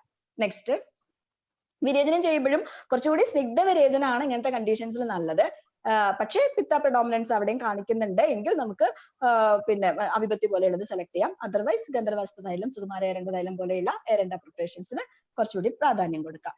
നെക്സ്റ്റ് വസ്തി ശരിക്കും എന്താ പറയാ, അർദ്ധ ചികിത്സ വസ്തിക്ക് എന്ന് പറയുമ്പോൾ ശരിക്കും സ്ത്രീരോഗ ചികിത്സയിൽ എനിക്ക് തോന്നിയിരിക്കുന്നത് പൂർണ്ണ ചികിത്സ എന്നാണ്. കാരണം പല കേസിലും നമുക്ക് ഏറ്റവും നല്ല രീതിയിൽ റിസൾട്ട് കിട്ടുന്ന ഒരു ട്രീറ്റ്മെന്റ് ഇതാണ് വസ്തി എന്ന് പറയുന്നത്. അത് അനവാസന അവസ്ഥയായിട്ടും നിരൂഹ അവസ്ഥയായിട്ടോ ഉത്തരവസ്ഥയായിട്ടോ നമുക്ക് അതിനെ പല രീതിയിൽ ഉപയോഗപ്പെടുത്താം. നെക്സ്റ്റ് അനുവാസന വസ്തി പറയുമ്പോൾ ശരിക്കും അനുവാസന വസ്തിയുടെ ഇൻഡിക്കേഷൻസ് പറയുന്നിടത്ത് തന്നെ നമ്മൾ ഒന്നുകൂടി വായിച്ചു നോക്കിയാൽ അല്പപുഷ്പ നഷ്ടപുഷ്പ നഷ്ടബീജ ഇതുപോലെയുള്ള കണ്ടീഷൻസ് ആണ് അതിനകത്ത് പറഞ്ഞിരിക്കുന്നത്. അതായത് ഒലിഗോമെനോറിയയില് നഷ്ടപുഷ്പം അഥവാ അമനോറിയ ഓർ അനോവുലേഷനില് നഷ്ടബീജ ഈ ഒരു അവസ്ഥകളിലെല്ലാം തന്നെ അനുവാസന വസ്തി വളരെ എഫക്റ്റീവ് ആണ്. അതിന് സെലക്ട് ചെയ്യുന്ന മെഡിസിൻസ് നമുക്ക് കുറച്ച് രൂക്ഷണം വേണം തോന്നുകയാണെങ്കിൽ പിപ്പല്യാദി അനുവാസന തൈലം എടുക്കാം. ദെൻ കുറച്ചുകൂടി കഴിഞ്ഞ് ദാനന്തരം തൈലം സെലക്ട് ചെയ്യാം. ആ ഒരു കണ്ടീഷൻസ് അനുസരിച്ച് മഹാനാരായണ തൈലം അനുവാസന വസ്തിക്ക് വേണ്ടി സെലക്ട് ചെയ്യാം. അപ്പോൾ പേഷ്യന്റ് പ്രസന്റേഷൻ അനുസരിച്ചിട്ട് അനുവാസന വസ്തിക്ക് ഇമ്പോർട്ടൻസ് കൊടുക്കാം. നെക്സ്റ്റ് നിരൂഹവസ്തി സാധാരണ രീതിയിൽ ഒരു ടിപ്പിക്കൽ PCO പ്രസന്റേഷൻസ് വരുന്നതിൽ ലേഖനവസ്തിയാണ് കുറച്ചുകൂടി പ്രിഫർ ചെയ്യാറ്. അപ്പൊ ലേഖനവസ്തി തന്നെ സാധാരണ രീതി ചെയ്യുന്ന മാതുദൈലിക വസ്തിയിൽ ചെറിയൊരു മോഡിഫിക്കേഷൻസ് വരുത്തി പലരും പല രീതിയിലും പ്രാക്ടീസ് ചെയ്യുന്നുണ്ട്. ഞാൻ ഇവിടെ സാധാരണ ചെയ്യാറുള്ളത് നമ്മൾ കഷായം ഏരണ്ടമൂല കഷായം വെച്ചിട്ട് അതിനകത്ത് ധാന്യാമ്ലം കൂടെ ആഡ് ചെയ്തിട്ട് കൽക്കം ശതകുപ്പ കൽക്കത്തിന്റെ കൂടെ സർഷഭം കടുക് കൂടി അരച്ചു ചേർക്കും. ദെൻ തൈലത്തിന് പകരം പിപ്പല്യാദി അനുവാസന തൈലം ചേർക്കും. ഈ രീതിയിലാണ് ഇവിടുത്തെ ലേഖനവസ്തി ഫോർമുലേറ്റ് ചെയ്യാറുള്ളത്. ചില കേസുകളിൽ സപ്തസാരം കഷായം വെച്ചിട്ട് അത് ചേർക്കാറുണ്ട്. കുപ്പി കഷായങ്ങൾ ഒരു കാരണവശാലും നമ്മൾ വസ്തിക്ക് ഉപയോഗിക്കാറില്ല. എങ്കിലും പരമാവധി കഷായങ്ങൾ പ്രിപ്പയർ ചെയ്തിട്ട് തന്നെയാണ് സൂക്ഷ്മചൂർണം വെച്ചിട്ടോ അല്ലെങ്കിൽ സാധാ കഷായപ്പൊടി വെച്ചിട്ടാണ് ഏറ്റവും നല്ലത്. അപ്പൊ അത് വെച്ച് പ്രിപ്പയർ ചെയ്തിട്ടാണ് ലേഖനവസ്തി ചെയ്യാറുള്ളത്. അപ്പൊ അതിനകത്ത് തന്നെ ഒരു കേസില് മുതിര കുറച്ചുകൂടി ലേഖനമാണ് എന്നുള്ളൊരു ഐഡിയ വെച്ചിട്ട് മുതിര വെച്ച് ചേർത്തിട്ട് മുതിര കഷായം വെച്ച് മുതിര കഷായം വെച്ച് അതിനകത്ത് വസ്തി ചെയ്ത് നോക്കി. പക്ഷെ പല പേഷ്യൻസിലും ഭയങ്കരമായിട്ടൊരു അബ്ഡമിനൽ കോളിക് പറയുന്ന കണ്ടു. അപ്പൊ അത് ഏറ്റവും ലേഖനമൊക്കെ ആണെങ്കിൽ പോലും പേഷ്യന്റിന് സഹിക്കാൻ കൂടെ പറ്റണല്ലോ. അപ്പൊ അതുകൊണ്ടായിരിക്കും അത് കുറച്ച് ആ ഒരു പരീക്ഷണം അതുകൊണ്ട് അതോടെ നിർത്തുകയാണ് ഉണ്ടായത്. ഈ ഒരു കോമ്പിനേഷൻ പേഷ്യൻസിന് ഒട്ടും വളരെ കംഫർട്ടബിൾ ആയിട്ടാണ് തോന്നിയിട്ടുള്ളത്. പ്രത്യേകിച്ച് പ്രോബ്ലംസ് ഒന്നും ഇല്ലാതെ തന്നെ നമുക്ക് ഇത് കൊണ്ടുപോകാൻ പറ്റും. ദെൻ ക്ഷീരവസ്തി. ഇപ്പൊ എന്തിനാ PCOS ക്ഷീരവസ്തി പറയുന്നതെന്ന് ചോദിച്ചു കഴിഞ്ഞാൽ ഞാൻ പറഞ്ഞു നഷ്ടാർത്ഥവം അല്ലെങ്കിൽ ഈ ഒരു പ്രസന്റേഷൻസ് ഒഴിച്ച് ഒരു പിത്തവർദ്ധകമായിട്ടുള്ള ഒരു കണ്ടീഷൻസ് വരുന്ന ബ്ലീഡിംഗ് പ്രസന്റേഷൻസ് ഒക്കെ ഉള്ളവരില് മെലിഞ്ഞിരിക്കുന്ന പേഷ്യൻസിലൊക്കെ പലപ്പോഴും ക്ഷീരവസ്തിയുടെ ഇൻഡിക്കേഷൻസ് നമുക്ക് കാണാറുണ്ട്. ക്ഷീരവസ്തി ചെയ്യുമ്പോൾ എന്താ ചെയ്യാറെന്ന് വെച്ചാല് ഇരട്ടിമധുരം പാൽക്കഷായം ഉണ്ടാക്കിയിട്ട് ഗുളൂച്ചാദിയുടെ ഇത് അരച്ചു ചേർത്ത് മീൻസ് സൂക്ഷ്മചൂർണം അതിനകത്ത് ചേർത്ത് ദെൻ തൈലം ഘൃതമായിട്ട് തിക്തക ഘൃതം അല്ലെങ്കിൽ മഹാനാരായണ തൈലം അങ്ങനെയുള്ള ഒരു പിത്തശമനമായിട്ടുള്ള പ്രോപ്പർട്ടീസ് വെച്ചുകൊണ്ടാണ് ക്ഷീരവസ്തി ചെയ്യാറ്. ദെൻ രാജയാപനവസ്തിക്ക് ഇവിടെ എന്ത് കാര്യം തോന്നാം അല്ലെ? അപ്പൊ നമ്മുടെ ഒരു പ്രിൻസിപ്പിൾസ് എന്ന് വെച്ചാൽ പ്രത്യേകിച്ചും അതിൽ ഇൻഫെർട്ടിലിറ്റി റിലേറ്റഡ് ആയിട്ട് PCOSലാണ് കേട്ടോ രാജയാപനവസ്തിക്ക് കാര്യമുള്ളത്. കാരണം ഫസ്റ്റ് സൈക്കിൾസിലെല്ലാം തന്നെ കുറച്ച് ലേഖനമായിട്ടുള്ള കാര്യങ്ങളിലേക്ക് പോയി കഴിഞ്ഞാൽ അടുത്തൊരു സ്റ്റെപ്പ് എന്ന് പറഞ്ഞാൽ അവരെ നമ്മൾ ഒരു ഫെർട്ടിലിറ്റിക്ക് തയ്യാറെടുക്കുക എന്നുള്ളതാണ്. അപ്പൊ ആ രീതിയിൽ ഒരു എൻഡോമെട്രിയൽ തിക്നെസ്സിനെ കൂട്ടാന് ഒരു ബ്രഹ്മണത്തിന് വേണ്ടിയിട്ടുള്ള ഒരു ലാസ്റ്റ് സ്റ്റെപ്പിലാണ് രാജയാപനവസ്തി ചെയ്യാറുള്ളത്. നെക്സ്റ്റ് പക്ഷെ അതിലൊക്കെ ഏറ്റവും പ്രധാനം ഫസ്റ്റ് വരുന്ന ലേഖനവസ്തിക്ക് തന്നെയാണ് ഏറ്റവും ഇമ്പോർട്ടൻസ് വരുന്നത്. ഇനി ഉത്തരവസ്തിക്കും ഈ പറഞ്ഞ പോലെയാണ് അതിലൊരു സ്റ്റിമുലേഷൻ അല്ലെങ്കിൽ ഒരു ലോക്കൽ ആയിട്ടുള്ള ഒരു ആക്ഷൻ തന്നെ ഉദ്ദേശിച്ചിട്ടാണ് ഉത്തരവസ്തി ചെയ്യുന്നത്. അതും ഇൻട്രാ യൂട്രൈൻ ആയിട്ട് തന്നെയാണ് ഉത്തരവസ്തി ചെയ്യാറ്.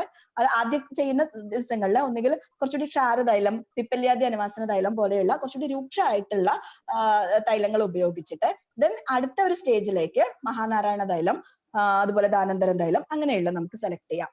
ചില കേസുകളിൽ സഹചരാദി തൈലം വരെ ഓപ്ഷനിലാണ്. ദെൻ എൻഡോമെട്രിയൽ തിക്നെസ് ഒന്നും കൂടുന്നില്ല അങ്ങനെയൊക്കെയുള്ള കേസസിലാണെങ്കിൽ ആദ്യം ഈ ഒരു സ്റ്റിമുലേഷൻ ക്ഷാരൊക്കെ വെച്ചൊരു സ്റ്റിമുലേഷൻ കൊടുത്തതിന് ശേഷം പിന്നെ ചെയ്യുന്നത് സുകുമാരഘൃതം അല്ലെങ്കിൽ ശതാവര്യാദി ഘൃതം പലസർപ്പിസ. അതും ഉദ്ദേശം ഇതാണ്, ഫസ്റ്റ് സ്റ്റെപ്പിൽ ലേഖനമായി കാര്യങ്ങൾ ചെയ്യുന്നു, അതിനെ ഒന്നുകൂടെ പ്രൊമോട്ട് ചെയ്യുക ഓവുലേഷൻ ഇൻഡ്യൂസ് ചെയ്യാനും വേണ്ടിയിട്ടൊക്കെ നെക്സ്റ്റ് സ്റ്റേജിലേക്ക് എൻഡോമെട്രിയത്തെ പ്രിപ്പയർ ചെയ്യാൻ വേണ്ടിയാണ് ഘൃതങ്ങളെ സെലക്ട് ചെയ്യുന്നത്. ഘൃതങ്ങൾ ചെയ്യുമ്പോൾ മിക്കവാറും ലാസ്റ്റ് ഒരു സ്റ്റേജിൽ മാത്രം പിജു ആയിട്ടോ അല്ലെങ്കിൽ ഉത്തരവസ്തിയായിട്ടോ ചെയ്താൽ മതി. നെക്സ്റ്റ് ഇതൊരു മാൻഡേറ്ററി അല്ല എങ്കിലും ഇതിന്റെ ഒരു പ്രോട്ടോകോൾ ആയിട്ട് പറയുമ്പോൾ പറയുന്നു എന്ന് മാത്രം. നമ്മളൊരു പേഷ്യന്റിനെ കുറച്ചു കാലം മെഡിസിൻസ് ഒക്കെ കൊടുത്തു. ഇനി നമുക്ക് മിക്കവാറും വന്ന് പറയുന്ന ഒരു കാര്യമാണ് എനിക്ക് പീരീഡ്സ് ഒന്നും റെഗുലർ ആയിട്ടില്ല പക്ഷെ എന്റെ PCOD മാറി അല്ലെ. അങ്ങനെ ഒരുപാട് പേഷ്യൻസ് വന്ന് പറയാറുണ്ട്.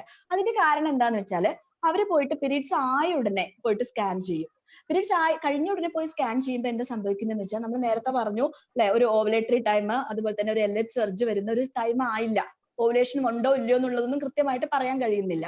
അപ്പൊ അങ്ങനെയുള്ളതിൽ നോർമൽ സ്റ്റഡി എന്ന് പറഞ്ഞിട്ടുള്ള ഒരു റിസൾട്ടാണ് സാധാരണ കിട്ടാറ്. പക്ഷെ ഒരു മിഡിൽ ആയിട്ട് വരുമ്പോഴാണ് കൃത്യമായിട്ട് ഓവുലേഷൻ നടക്കുന്നുണ്ടോ, അണ്ടം ഫോം ചെയ്യുന്നുണ്ടോ എന്നുള്ളത് നമുക്ക് അറിയാൻ പറ്റുള്ളൂ. അപ്പൊ ഒരു 13th 11 13 15 ഡേയ്സിലൊക്കെ ഫോളിക്കുലർ സ്റ്റഡി നടത്തുമ്പോഴാണ് കൃത്യമായിട്ട് നമുക്കൊരു ഫോളിക്കിൾ ഡെവലപ്പ് ചെയ്യുന്നുണ്ടോ, അത് റപ്ചർ ചെയ്യുന്നുണ്ടോ എന്ന് അറിയാൻ പറ്റിയത്. നമ്മൾ എഴുതി വിടുമ്പോഴും പ്രിസ്ക്രിപ്ഷൻ നമ്മൾ പിന്നെ മീൻസ് റേഡിയോളജിസ്റ്റിന് എഴുതി വിടുമ്പോൾ specify the follicular size and specify endometrial thickness എന്ന് പ്രത്യേകം എഴുതി വിടണം.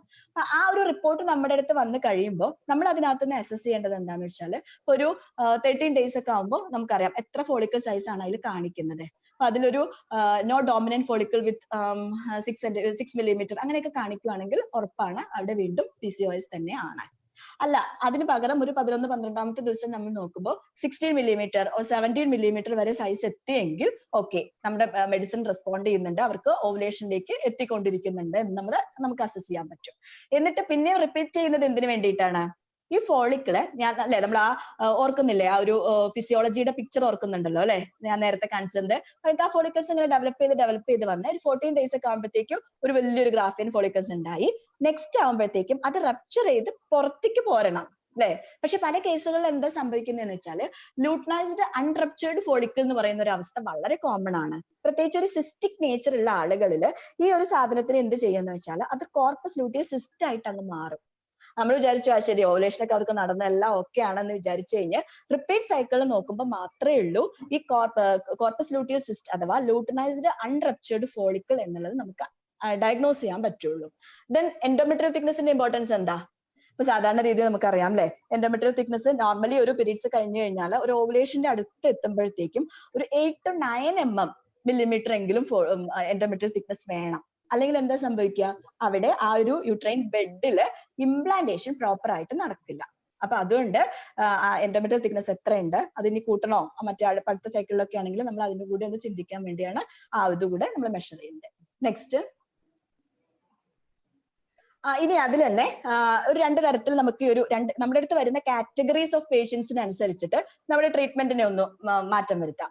ഇപ്പോ സാധാരണയായിട്ട് വരുന്നത് 3 ഗ്രൂപ്പ് അല്ലെ, അഡോളസന്റ് ഏജ് ഗ്രൂപ്പിൽ വരുന്നത് മൾട്ടി പാരസൈറ്റ് ഉള്ള womens and then infertility patients. ഇങ്ങനെ 3 ഗ്രൂപ്പ് ആയിട്ടുള്ള പേഷ്യൻസ് ആണ് നമ്മുടെ അടുത്ത് വരുന്ന PCOS എന്ന് പറയുന്നത്. അതിനകത്ത് ഒരു അഡോളസന്റ് ഏജ് ഗ്രൂപ്പിലും മൾട്ടി പാരസിലും നമുക്ക് എന്ത് ചെയ്യാം, ഏകദേശം സെയിം ലെവൽ പ്രോട്ടോകോൾ തന്നെ പോവാൻ പറ്റും കുറെയൊക്കെ. അവരിൽ ചെയ്യേണ്ടത് ഒരു ഫസ്റ്റ് ഹാഫ്, അതായത് പീരീഡ്സിന്റെ ഒരു 2nd or 3rd ഡേ തൊട്ടിട്ട് ഒരു 14th or 15th ഡേ വരെ ഏകദേശം ഒരു ഫസ്റ്റ് 2 വീക്സോളം നമ്മൾ കൊടുക്കുന്ന മെഡിസിൻസിന്റെ ഒരു എയിം എന്ന് പറയുന്നത്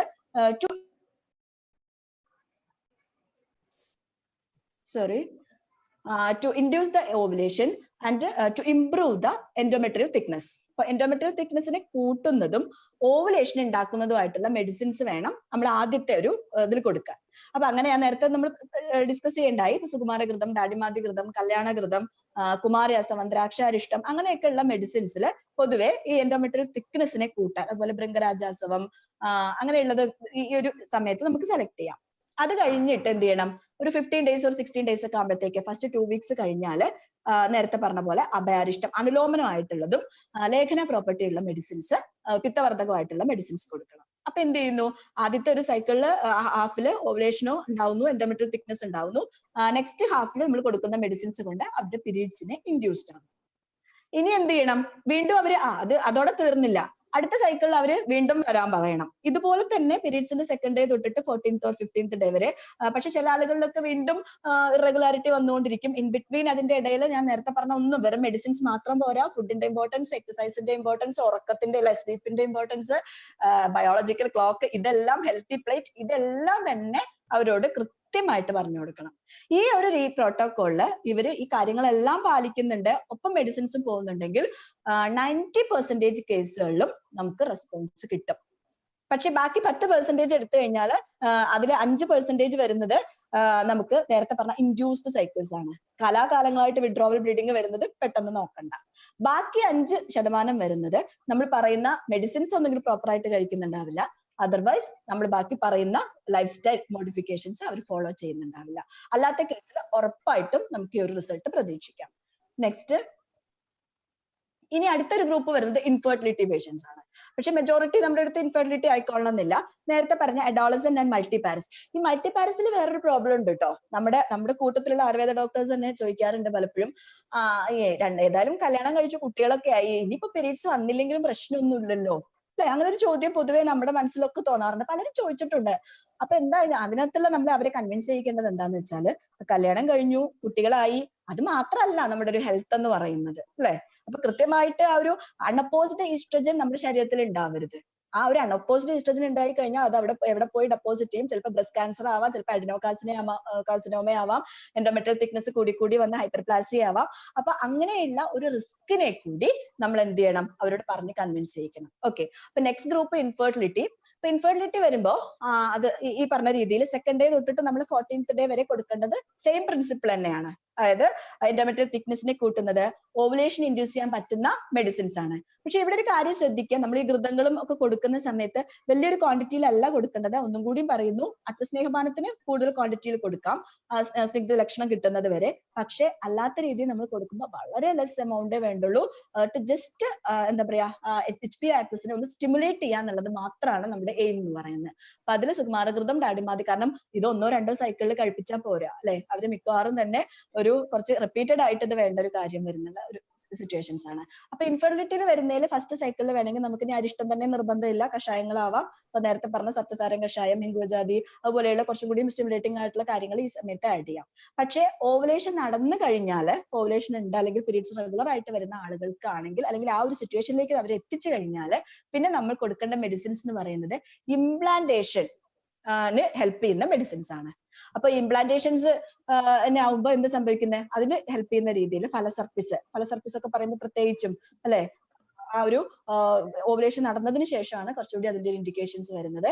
അതുപോലെ ക്ഷീരബല നമ്മൾ പലപ്പോഴും വിട്ടുപോകുന്ന ഒരു സാധനമാണ് കേട്ടോ. ഒരു കേസിൽ തന്നെ ഈ ഒരു അനുഭവം ഉണ്ടായിട്ടുണ്ട്. കാരണം ക്ഷീരബല ഡ്രോപ്സ് ആയിട്ട് കൊടുത്തപ്പോഴും ഈ ഒരു ഓവുലേഷൻ കഴിഞ്ഞിട്ട് ഒരു സ്ഥിരമായിട്ട് ഒരു പേഷ്യന്റ് കംപ്ലൈന്റ് പറയുന്നുണ്ടായിരുന്നു. ഓവുലേഷൻ വരെ പ്രോബ്ലം.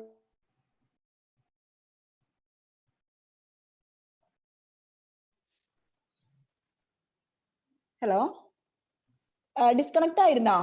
ഇല്ല, കേക്കാം. ഓക്കെ.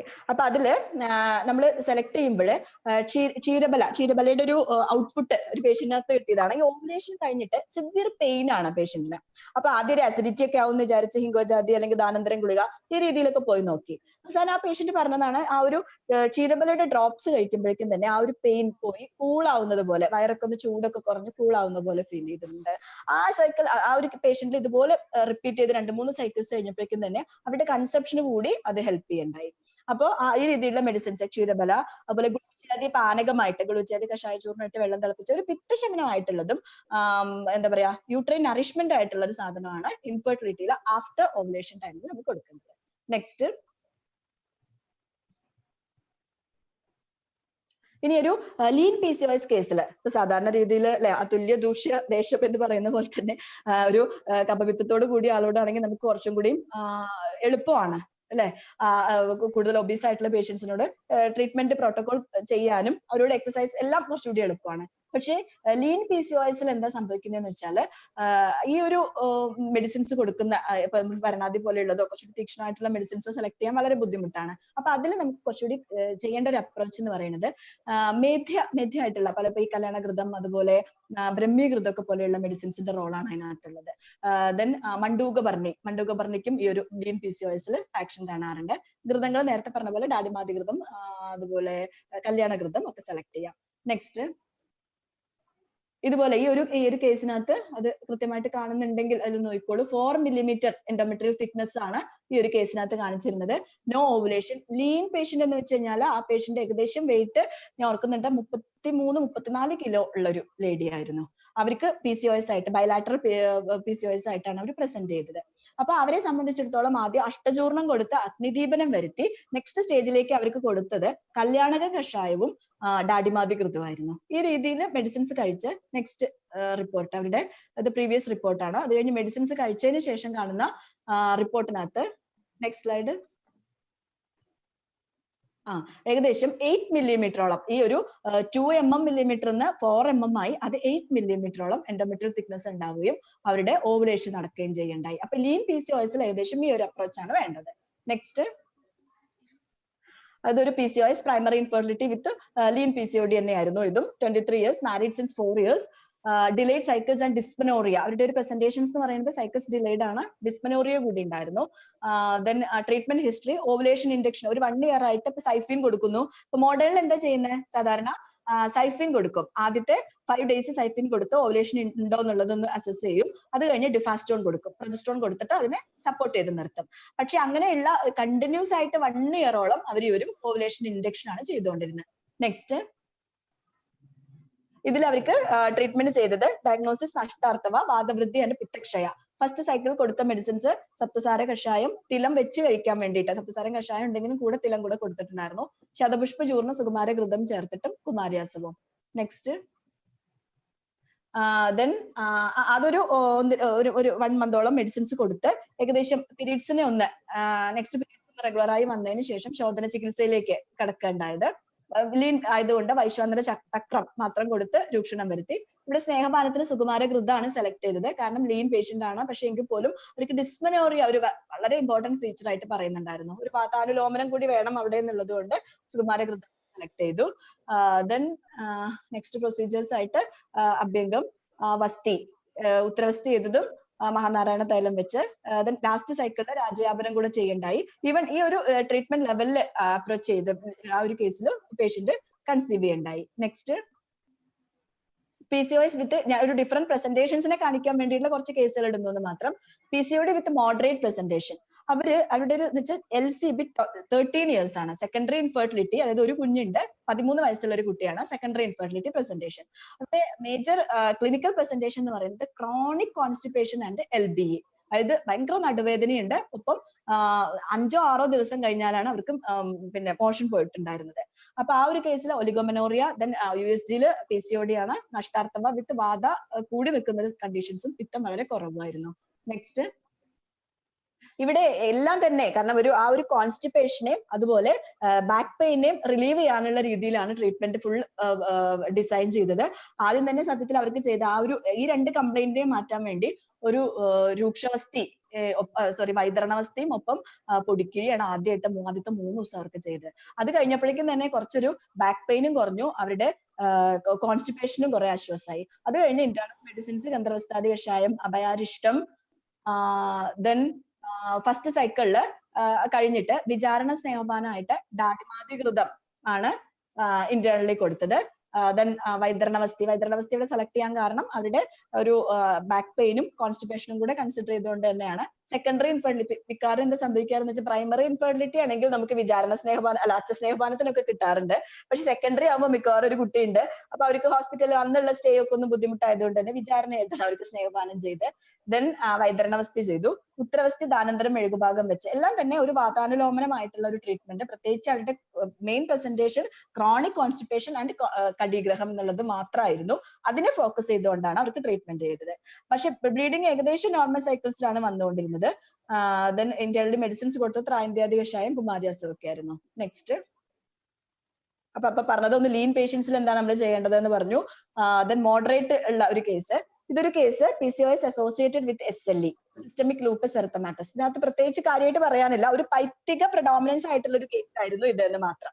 അപ്പൊ ഇവിടെ primary infertility 3 years, irregular cycles, joint pain, അതുപോലെ തന്നെ ഒരു പ്രധാനമായിട്ടുണ്ടായിരുന്ന അവരുടെ ഒരു ക്ലിനിക്കൽ പ്രസന്റേഷൻ വെജൈനൽ അൾസറേഷൻസ് ആയിരുന്നു. അപ്പൊ അതായത് PCOD ആയിരുന്നില്ല ഒരു വിഷയം, ഒരു മേജർ അവരുടെ പ്രോബ്ലം എന്ന് പറയുന്നത് അവർക്ക് ഉണ്ടായിരുന്ന ഒരു വെജൈനയിൽ, ശരിക്കും എക്സാമിനേഷൻ ചെയ്തപ്പോൾ കാണാൻ പറ്റിയത് വെജൈനയിൽ ഒരു ബ്ലേഡ് വെച്ച് മുറിഞ്ഞ എങ്ങനെയുണ്ടോ അതുപോലെ ഉണ്ടാകുന്ന ഒരു റാഷസ്, ഇത് മുറിവായിരുന്നു ഉണ്ടായിരുന്നത്. അപ്പൊ അവർക്ക് നേരത്തെ അവർ പറഞ്ഞത് പിന്നെ SLEയുടെ ബാക്കി ബട്ടർഫ്ലൈ റാഷസ് അങ്ങനത്തെ പ്രോബ്ലംസ് എല്ലാം ഉണ്ടായിരുന്നു. അണ്ടർ മോഡേൺ ട്രീറ്റ്മെന്റിൽ ഓൾമോസ്റ്റ് അതൊക്കെ ക്ലിയർ ആയി. ഇപ്പൊ ഉണ്ടായിരുന്നത് കംപ്ലീറ്റ് ബേണിംഗ് സെൻസേഷൻ.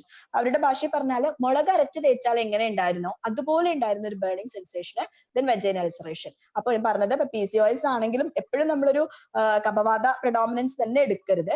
പൈത്തിക പ്രഡോമിനൻസ് അസോസിയേറ്റഡ് ആയിട്ടുള്ള കണ്ടീഷൻസും ഉണ്ടാവാം. അപ്പൊ ഇതില് ബേണിംഗ് സെൻസേഷൻ ആയിരുന്നു. അപ്പൊ അവിടെ സെലക്ട് ചെയ്തത് ഗുഡൂചാതി, മഞ്ചിഷ്ടാതി പോലെയുള്ളത്, ഷഡ്വർണം ടാബ്ലറ്റ്, ത്രിബലക് ക്ഷാളനം, ജാത്യധികൃതർക്ക് അപ്ലിക്കേഷൻ കൊടുത്താണ് ആദ്യം ത്രിബലയിൽ തുടങ്ങി, പിന്നെ നാൽപ്പാമര കഷായത്തില് അവഗാഹ സ്വേദമാണ് അഡ്വൈസ് ചെയ്യേണ്ടായത്. കാരണം ഏറ്റവും ആദ്യം ആ ഒരു അൾസറേഷനെ എങ്ങനെ ഉണക്കുക എന്നുള്ളതായിരുന്നു. നെക്സ്റ്റ് ദെൻ അവർക്ക് സ്നേഹപാനത്തിന് സെലക്ട് ചെയ്ത് നമ്മൾ നേരത്തെ ഒന്നും PCOSന്റെ ഒരു വകുപ്പിലും വരാത്തൊരു സാധനമാണ് തിക്തകൃതം. അപ്പൊ ഈ പറഞ്ഞ രീതിയിൽ ഒരു പിത്ത പ്രൊഡോമിനൻസ് ഉള്ളത് കൊണ്ട് തന്നെ അവരുടെ കണ്ടീഷൻ അനുസരിച്ച് സെലക്ട് ചെയ്തു എന്നേ ഉള്ളൂ. വിരേചന അഭിപത്തി വെച്ച് ചെയ്തു. ക്ഷീരവസ്ഥയാണ് ഇവരിൽ സെലക്ട് ചെയ്തത്. കാരണം ആ ഒരു burning all over the body burning sensation ആയിരുന്നു. ദെൻ പ്രഗ്നൻസി ആയപ്പോഴും അടുത്തൊരു ടെൻഷൻ എന്താണെന്ന് വെച്ചാൽ ഇങ്ങനെ വരുന്ന ആളുകളിൽ എത്രയും പെട്ടെന്ന് തന്നെ റിക്കറന്റ് അബോർഷൻസിനുള്ള സാധ്യതയുണ്ട്. അപ്പൊ ത്രൂ ഔട്ട് പ്രഗ്നൻസി ഗുളുച്ചാതി തോയഭാഗമായിട്ടും ST ചൂർണൊക്കെ ആദ്യം പാൽക്കഷായമായിട്ട് കഴിക്കാൻ പറയുമ്പോൾ ഭയങ്കരമായിട്ട് നോസിയ വോമിറ്റിംഗ് വരും. ദെൻ കുറച്ച് തേൻ ചേർത്ത് അങ്ങനെ പറ്റാവുന്ന രീതിയിൽ കുറച്ച് ഫസ്റ്റ് ട്രൈമസ്റ്റർ ഫുൾ ST ചൂർണം കണ്ടിന്യൂ ചെയ്തു. ഈവൻ അതിലും പ്രത്യേകിച്ച് കോംപ്ലിക്കേഷൻസ് ഇല്ലാതെ അവര് ഡെലിവറി ആവുണ്ടായി. ഓക്കെ, നെക്സ്റ്റ്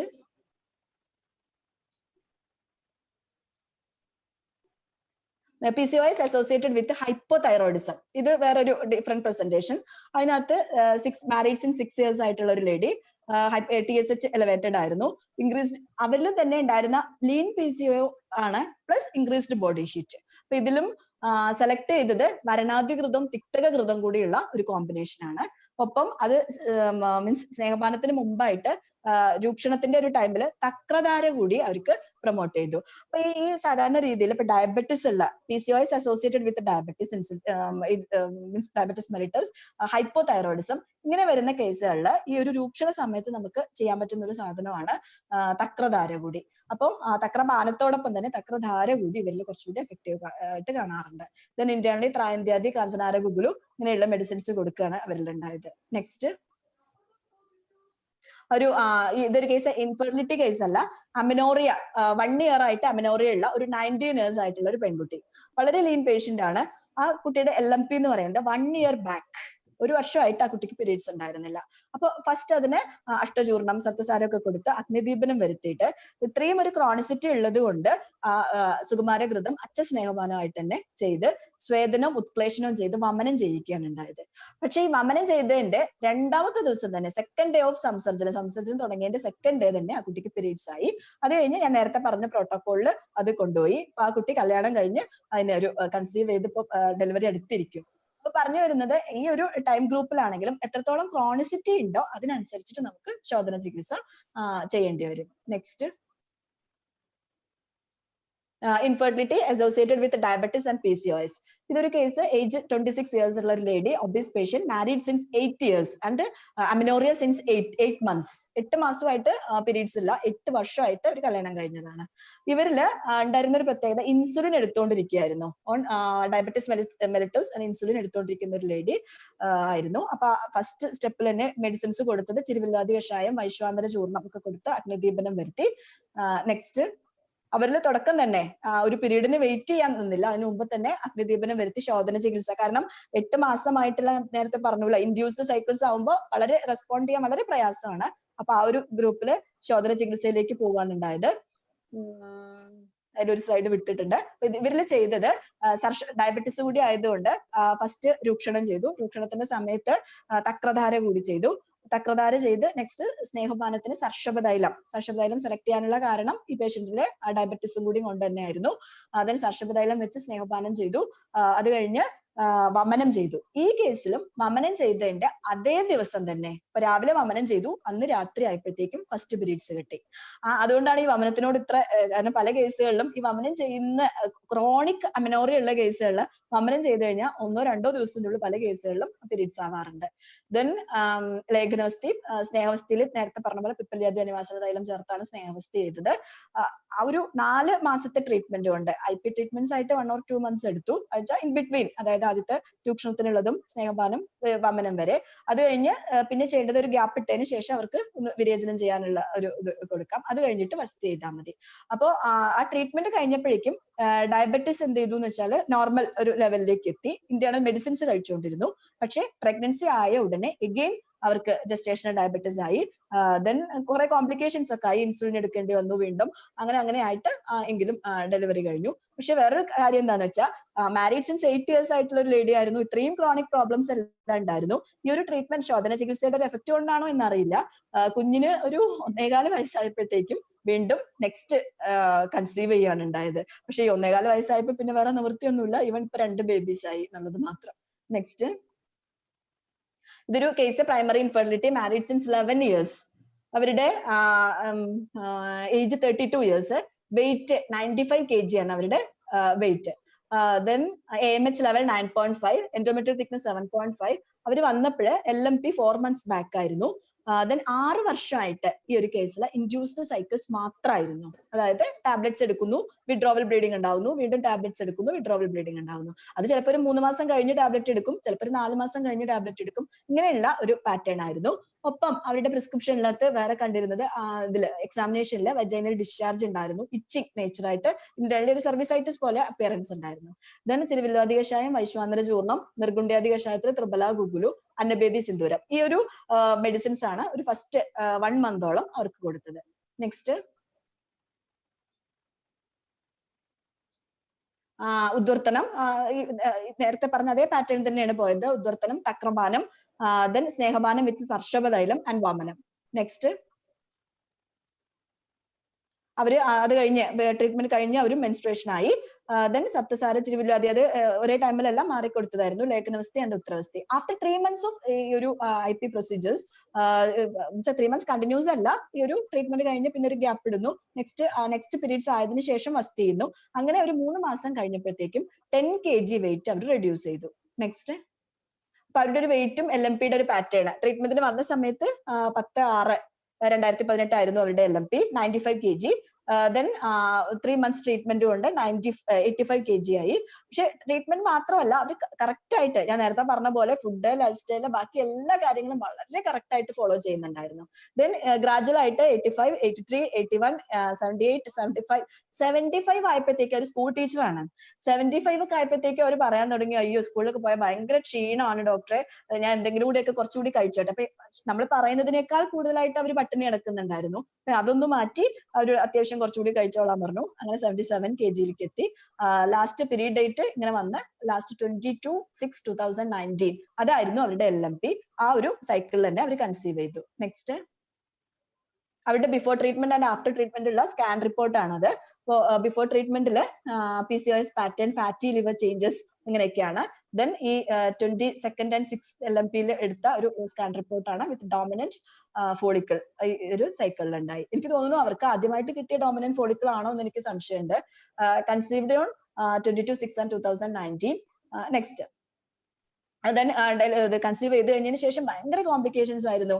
ഭയങ്കര നടുവേദന, ക്ഷീണം, വോമിറ്റിംഗ് ഫുൾ ടൈം. പിന്നെ നയോപായം ക്ഷീരഭാഗമായിട്ട് കുറുന്തോട്ടി കൂടുതലിട്ട് ജീരകവും ചുക്കും വളരെ ചെറിയ അളവിൽ ചേർത്ത് പാൽക്കഷായം ഉണ്ടാക്കി ധാനന്തരം ഗുളികയും ചേർത്ത് അവർക്ക് ഒരു ഫസ്റ്റ് ട്രൈമസ്റ്റർ ഫുൾ കഴിച്ചിട്ടുണ്ടായിരുന്നു. കുറെ നടുവേദനയൊക്കെ അങ്ങനെ റിലീവ്ഡ് ആയി. എങ്കിലും ഒരു 8/3/2010 ഇപ്പൊ 2020 അവരുടെ ഡെലിവറി കഴിഞ്ഞു. നെക്സ്റ്റ്, 1-2 കാര്യങ്ങൾ കൂടി പറഞ്ഞാൽ നമുക്ക് സമയം കുറെ ആയെന്ന് തോന്നുന്നു, നിർത്താം. ലൈഫ് സ്റ്റൈൽ മോഡിഫിക്കേഷന്റെ ഇമ്പോർട്ടൻസ് ഒന്നും കൂടി ഞാൻ എടുത്ത് പറയുന്ന ഒരു 2 കേസ് ടെസ്റ്റ് ഒന്ന് പറയാം. എക്സസൈസ്, അതുപോലെ തന്നെ സ്ട്രെസ്, ഇതിന്റെ ഒരു റോള്. എക്സസൈസ് ഇല്ലായ്മയും സ്ട്രെസ് കൂടുതലും വരുന്നത്. അപ്പൊ നമ്മുടെ തന്നെ ഒരു BM സ്റ്റുഡന്റ് ആയിരുന്നു. ആള് PCOS ആയിട്ട് ഉള്ള ഒരു പ്രസന്റേഷൻ വന്ന്, ഹൈറ്റ് കുറവാണ് കേട്ടോ, വെയിറ്റ് 65 kg. ഈ 65 kg ഭയങ്കര ആദ്യം ഹെൽത്തി പ്ലേറ്റും എക്സസൈസും രാവിലെ. വേറൊരു കാര്യമുണ്ട്, ഈ ഡാൻസിങ് ഭയങ്കര ഒരു സംഭവമാണ് കേട്ടോ. നമ്മൾ ഈ ഒരു എക്സസൈസിൽ പലപ്പോഴും പെൺകുട്ടികളോട് പറയാറുള്ളത് സ്കിപ്പിംഗ് പറയാറുണ്ട്, വള്ളിയാട. സ്കിപ്പിംഗ് നല്ലൊരു എക്സസൈസ് ആണ് പെൺകുട്ടികൾക്ക് ചെയ്യാൻ പറ്റുന്നത്. ഷട്ടിൽ കളിക്കാം, പക്ഷെ അതൊക്കെ പലരെയും വേറെ ഡിപ്പെൻഡ് ചെയ്യേണ്ടി വരും. സ്വന്തമായിട്ട് ചെയ്യാൻ പറ്റുന്ന കാര്യങ്ങൾ യോഗ മാത്രം പോരാ. ശരിക്കും യോഗയേക്കാൾ കൂടുതൽ ഒരു നല്ല എക്സസൈസ് തന്നെ വേണം, കുറച്ചുകൂടി വിഗ്രസ് ആയിട്ടുള്ള എക്സസൈസ് തന്നെ വേണം. സൂര്യ നമസ്കാരമൊക്കെ ചെയ്യണമെങ്കിൽ കുറച്ച് കൂടുതൽ തവണ തന്നെ ചെയ്യേണ്ടി വരും. അങ്ങനെ ആള് ഡാൻസും കൂടെ ചെയ്യുന്ന ഒരു കുട്ടിയായിരുന്നു. അപ്പോ ഈ ഒരു ക്ലാസിക്കൽ ഡാൻസ് ഒക്കെ ആകുമ്പോഴത്തേക്കും കുറച്ചുകൂടി ഒരു സ്ത്രൈണഭാവം അല്ലെങ്കിൽ ഒരു ഈസ്ട്രജനിക് ഹോർമോൺ പ്രൊഡക്ഷൻ കൊണ്ടൊക്കെ ആയിരിക്കാം. എന്തായാലും ആള് 65 kg 59 വെയിറ്റ് കുറഞ്ഞു. പീരീഡ്സ് ഒക്കെ റെഗുലർ ആയിട്ട് വരാൻ തുടങ്ങി. അതിന്റെ ഒപ്പം നേരത്തെ പറഞ്ഞ പോലെ ഡാഡിമാതികൃതവും അത് 14 ദിവസം കഴിഞ്ഞാൽ അങ്ങനെ കുറച്ച് മെഡിസിൻസും ഫോളോ ചെയ്തു. അങ്ങനെ ഒരു 6 monthsോളം മെഡിസിൻസ് കഴിച്ചു. അത് കഴിഞ്ഞ് 1-2 yearsോളം ആള് പിന്നെ പീരീഡ്സ് കൃത്യമായിട്ട് വരാൻ തുടങ്ങി. പക്ഷെ പിന്നെ എന്താ സംഭവിച്ചതെന്ന് വെച്ചാൽ ഇപ്പോ ഈ ഒരു റീസെന്റ് ഇപ്പൊ ലോക്ക്ഡൌൺ ആയി, അത് കഴിഞ്ഞ് PGക്ക് പ്രിപ്പയർ ചെയ്യാണ്, അങ്ങനെ വീട്ടിലിരിക്കാൻ തുടങ്ങിയപ്പോ ആള് വീണ്ടും 59 നേരെ കയറി 66 എത്തി, എഗൈൻ ഇറഗുലർ ആയി. അപ്പോ അത് പറഞ്ഞാൽ നമുക്ക് ആ ഒരു ചേഞ്ചസ് എന്ന് പറയുന്നത് വെറും മെഡിസിൻസ് കൊണ്ട് മാത്രം വരുത്താൻ പറ്റുന്നതല്ല. ഒരു സ്ട്രെസ്, കുറച്ചുകൂടി സ്ട്രെസ് കൂടി, എക്സാമിന്റെ സ്ട്രെസ് അത് ഇതൊക്കെ ആയപ്പോഴത്തേക്കും വീണ്ടും വെയിറ്റ് ഗെയിൻ ആണ് ഉണ്ടായത്. അപ്പൊ തിരിച്ച് വീണ്ടും അതിലേക്ക് പഴയ പടിയിലേക്ക് എത്തിക്കാനുള്ള ശ്രമമാണ്. പിന്നീട് സ്ലീപ്പിന്റെ ഇമ്പോർട്ടൻസ്, അത് ഞാൻ നേരത്തെ ആ തുടക്കത്തിൽ പറഞ്ഞൊരു കേസ് തന്നെയാണ്. ഫാർമസിസ്റ്റ്, ഒരു മെയിൽ ആൻഡ് ഫീമെയിൽ ഫാർമസിസ്റ്റ് ആണ്. അവർ ഷോപ്പ് അടച്ചു പോകുമ്പോഴത്തേക്കും 9 മണിയാവും രാത്രി. 9 മണിയായി, രാത്രി ചെന്ന് ഭക്ഷണം കഴിക്കുമ്പോൾ 11, നൈറ്റ് ഫുഡിന്റെ ടൈം ഒരു 11 മണിയാണ് പറഞ്ഞത്. കിടന്നുറങ്ങുന്ന സമയം 12:30 രാത്രി. അപ്പൊ ഭയങ്കര പരാതിയാണ്, ഡോക്ടറെ വെയിറ്റ് കുറയുന്നില്ല, ഞാൻ എക്സസൈസ് ചെയ്യുന്നുണ്ട്, കിട്ടുന്ന സമയം ഡയറ്റ് കൺട്രോൾ ചെയ്യുന്നുണ്ട്, ഒരു വെയിറ്റും ഒട്ടും കുറയുന്നില്ല, കൂടുന്നേ ഉള്ളൂ, പീരീഡ്സും റെഗുലർ ആവുന്നില്ല. ഞാൻ അവരോട് പറഞ്ഞു, കൃത്യമായിട്ട് നിങ്ങളുടെ സൗകര്യത്തിനനുസരിച്ച് നിങ്ങളുടെ ബയോളജിക്കൽ ക്ലോക്ക് ഒന്ന് സെറ്റ് ചെയ്യൂ.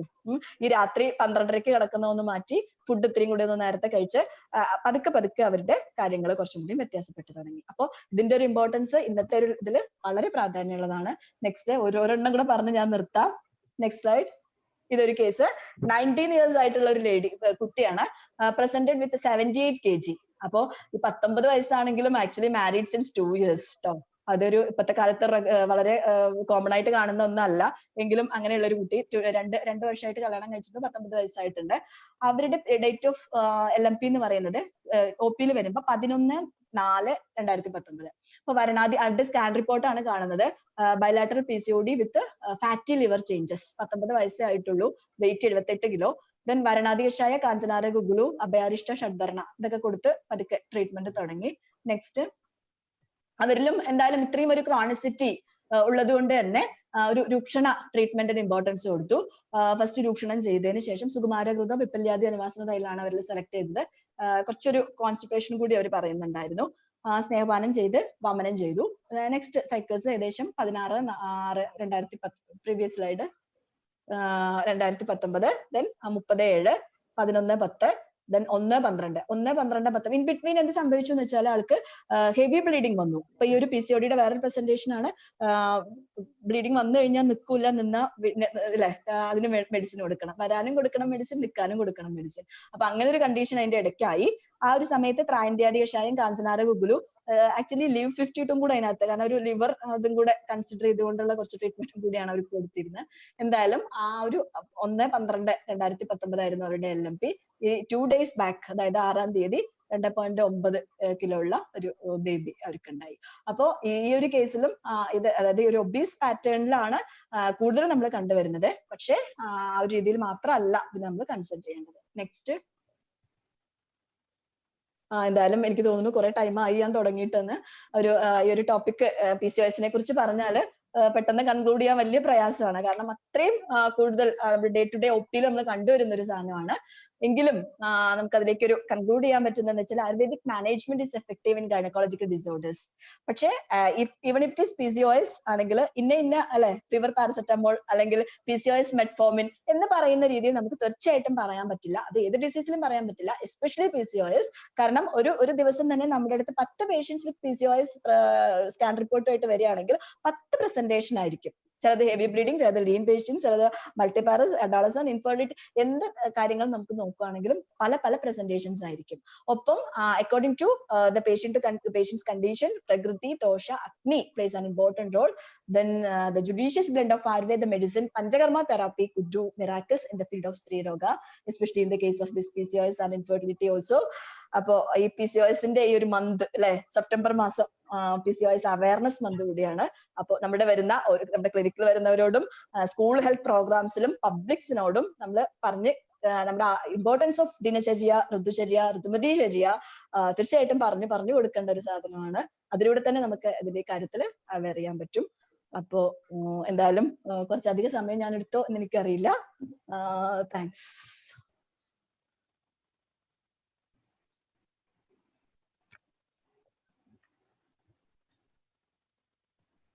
സംശയങ്ങൾ ചോദിക്കാവുന്നതാണ്.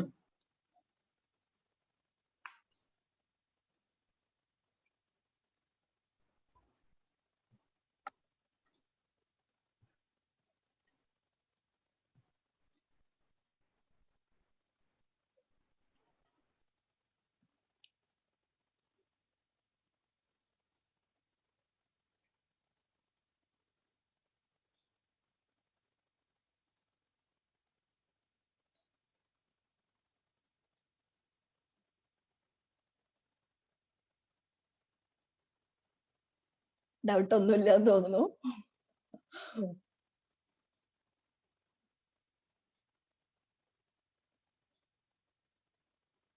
ഈ ഒരു ഓൺലൈൻ വെബിനാറുകളുടെ ഒരു പ്രശ്നമാണ് പലപ്പോഴും അല്ലെ, നേരിട്ട് നമുക്ക് ഇന്ററാക്ഷൻ എന്നുള്ളത് പലപ്പോഴും പോസിബിൾ അല്ല.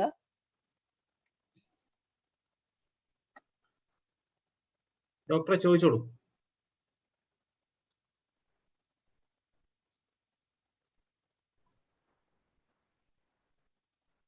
സലീക, ma'am, what is the dose of ghritam used? ഘൃതം അച്ഛസ്നേഹപാനത്തിന് വേണ്ടി സെലക്ട് ചെയ്യുമ്പോൾ സാധാരണ രീതിയിൽ നല്ല രീതിയിൽ രൂക്ഷണം വരുത്തിയതിനു ശേഷം ഒരു 30 ഗ്രാം ഘൃതം മാത്രമാണെങ്കിൽ അങ്ങനെ, തൈലം കൂടെ മിക്സ് ചെയ്തിട്ട് യൂസ് ചെയ്യുകയാണെങ്കിൽ അങ്ങനെ, അതിൽ തുടങ്ങി അവരുടെ അഗ്നിക്ക് അനുസരിച്ചിട്ട് നമ്മൾ അളവ് കൂട്ടാണ്. എത്ര സമയം കൊണ്ടാണ് വിശക്കുന്നത്, മിക്കവാറും തന്നെ 30, ഒരു 60 നെക്സ്റ്റ് കൂട്ടുന്നു. പിന്നെ വിശപ്പ് അനുസരിച്ചിട്ടാണ് അടുത്ത ദിവസങ്ങളിൽ കൂട്ടി വരുന്നത്. ഇനി വിചാരണ സ്നേഹപാനത്തിന്റെയാണ് ഉദ്ദേശിച്ചത് എങ്കിൽ അത് പീരീഡ്സിന്റെ ഒരു 2nd or 3rd ഡേ തൊട്ട് തുടങ്ങുന്നത് വളരെ ലിറ്റിൽ ക്വാണ്ടിറ്റി മതി. ഒരു സാധാരണ പറയാറ് 1/4 ടീസ്പൂണ് ഘൃതം എംപ്റ്റി സ്റ്റൊമക്കിൽ അഭക്തമായിട്ട് കഴിക്കാൻ വേണ്ടിയിട്ടാണ്. അതൊരു 14th ഡേ വരെ ഈ രീതിയിൽ കണ്ടിന്യൂ ചെയ്യാനാണ് പറയാറ്. ഡൗട്ട് ക്ലിയർ ആയെന്ന് വരുന്നു. മറ്റെന്തെങ്കിലും സംശയങ്ങൾ ഉണ്ടെങ്കിൽ ചോദിക്കാം. Corpus luteal cyst, how can we understand without USG? Without USG corpus luteal cyst മനസ്സിലാക്കാൻ പ്രയാസമാണ്. കാരണം എന്താ സംഭവിക്കുന്നതെന്ന് വെച്ചാല് ഇപ്പൊ കണ്ടുവരുന്നത് കോർപ്പസ് ലൂട്ടിയൽ സിസ്റ്റ് ഉണ്ടെങ്കിലും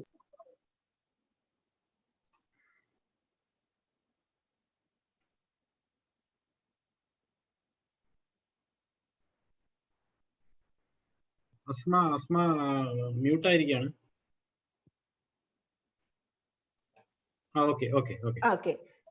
അപ്പോ ഇതില് ഒരു ചോദിച്ചത് കോർപ്പസ് ലൂട്ടിയൽ സിസ്റ്റിനെ USG കൂടാതെ എങ്ങനെ തിരിച്ചറിയാം എന്നുള്ളൊരു ഡൗട്ടാണ് അതിനകത്ത് കണ്ടത്.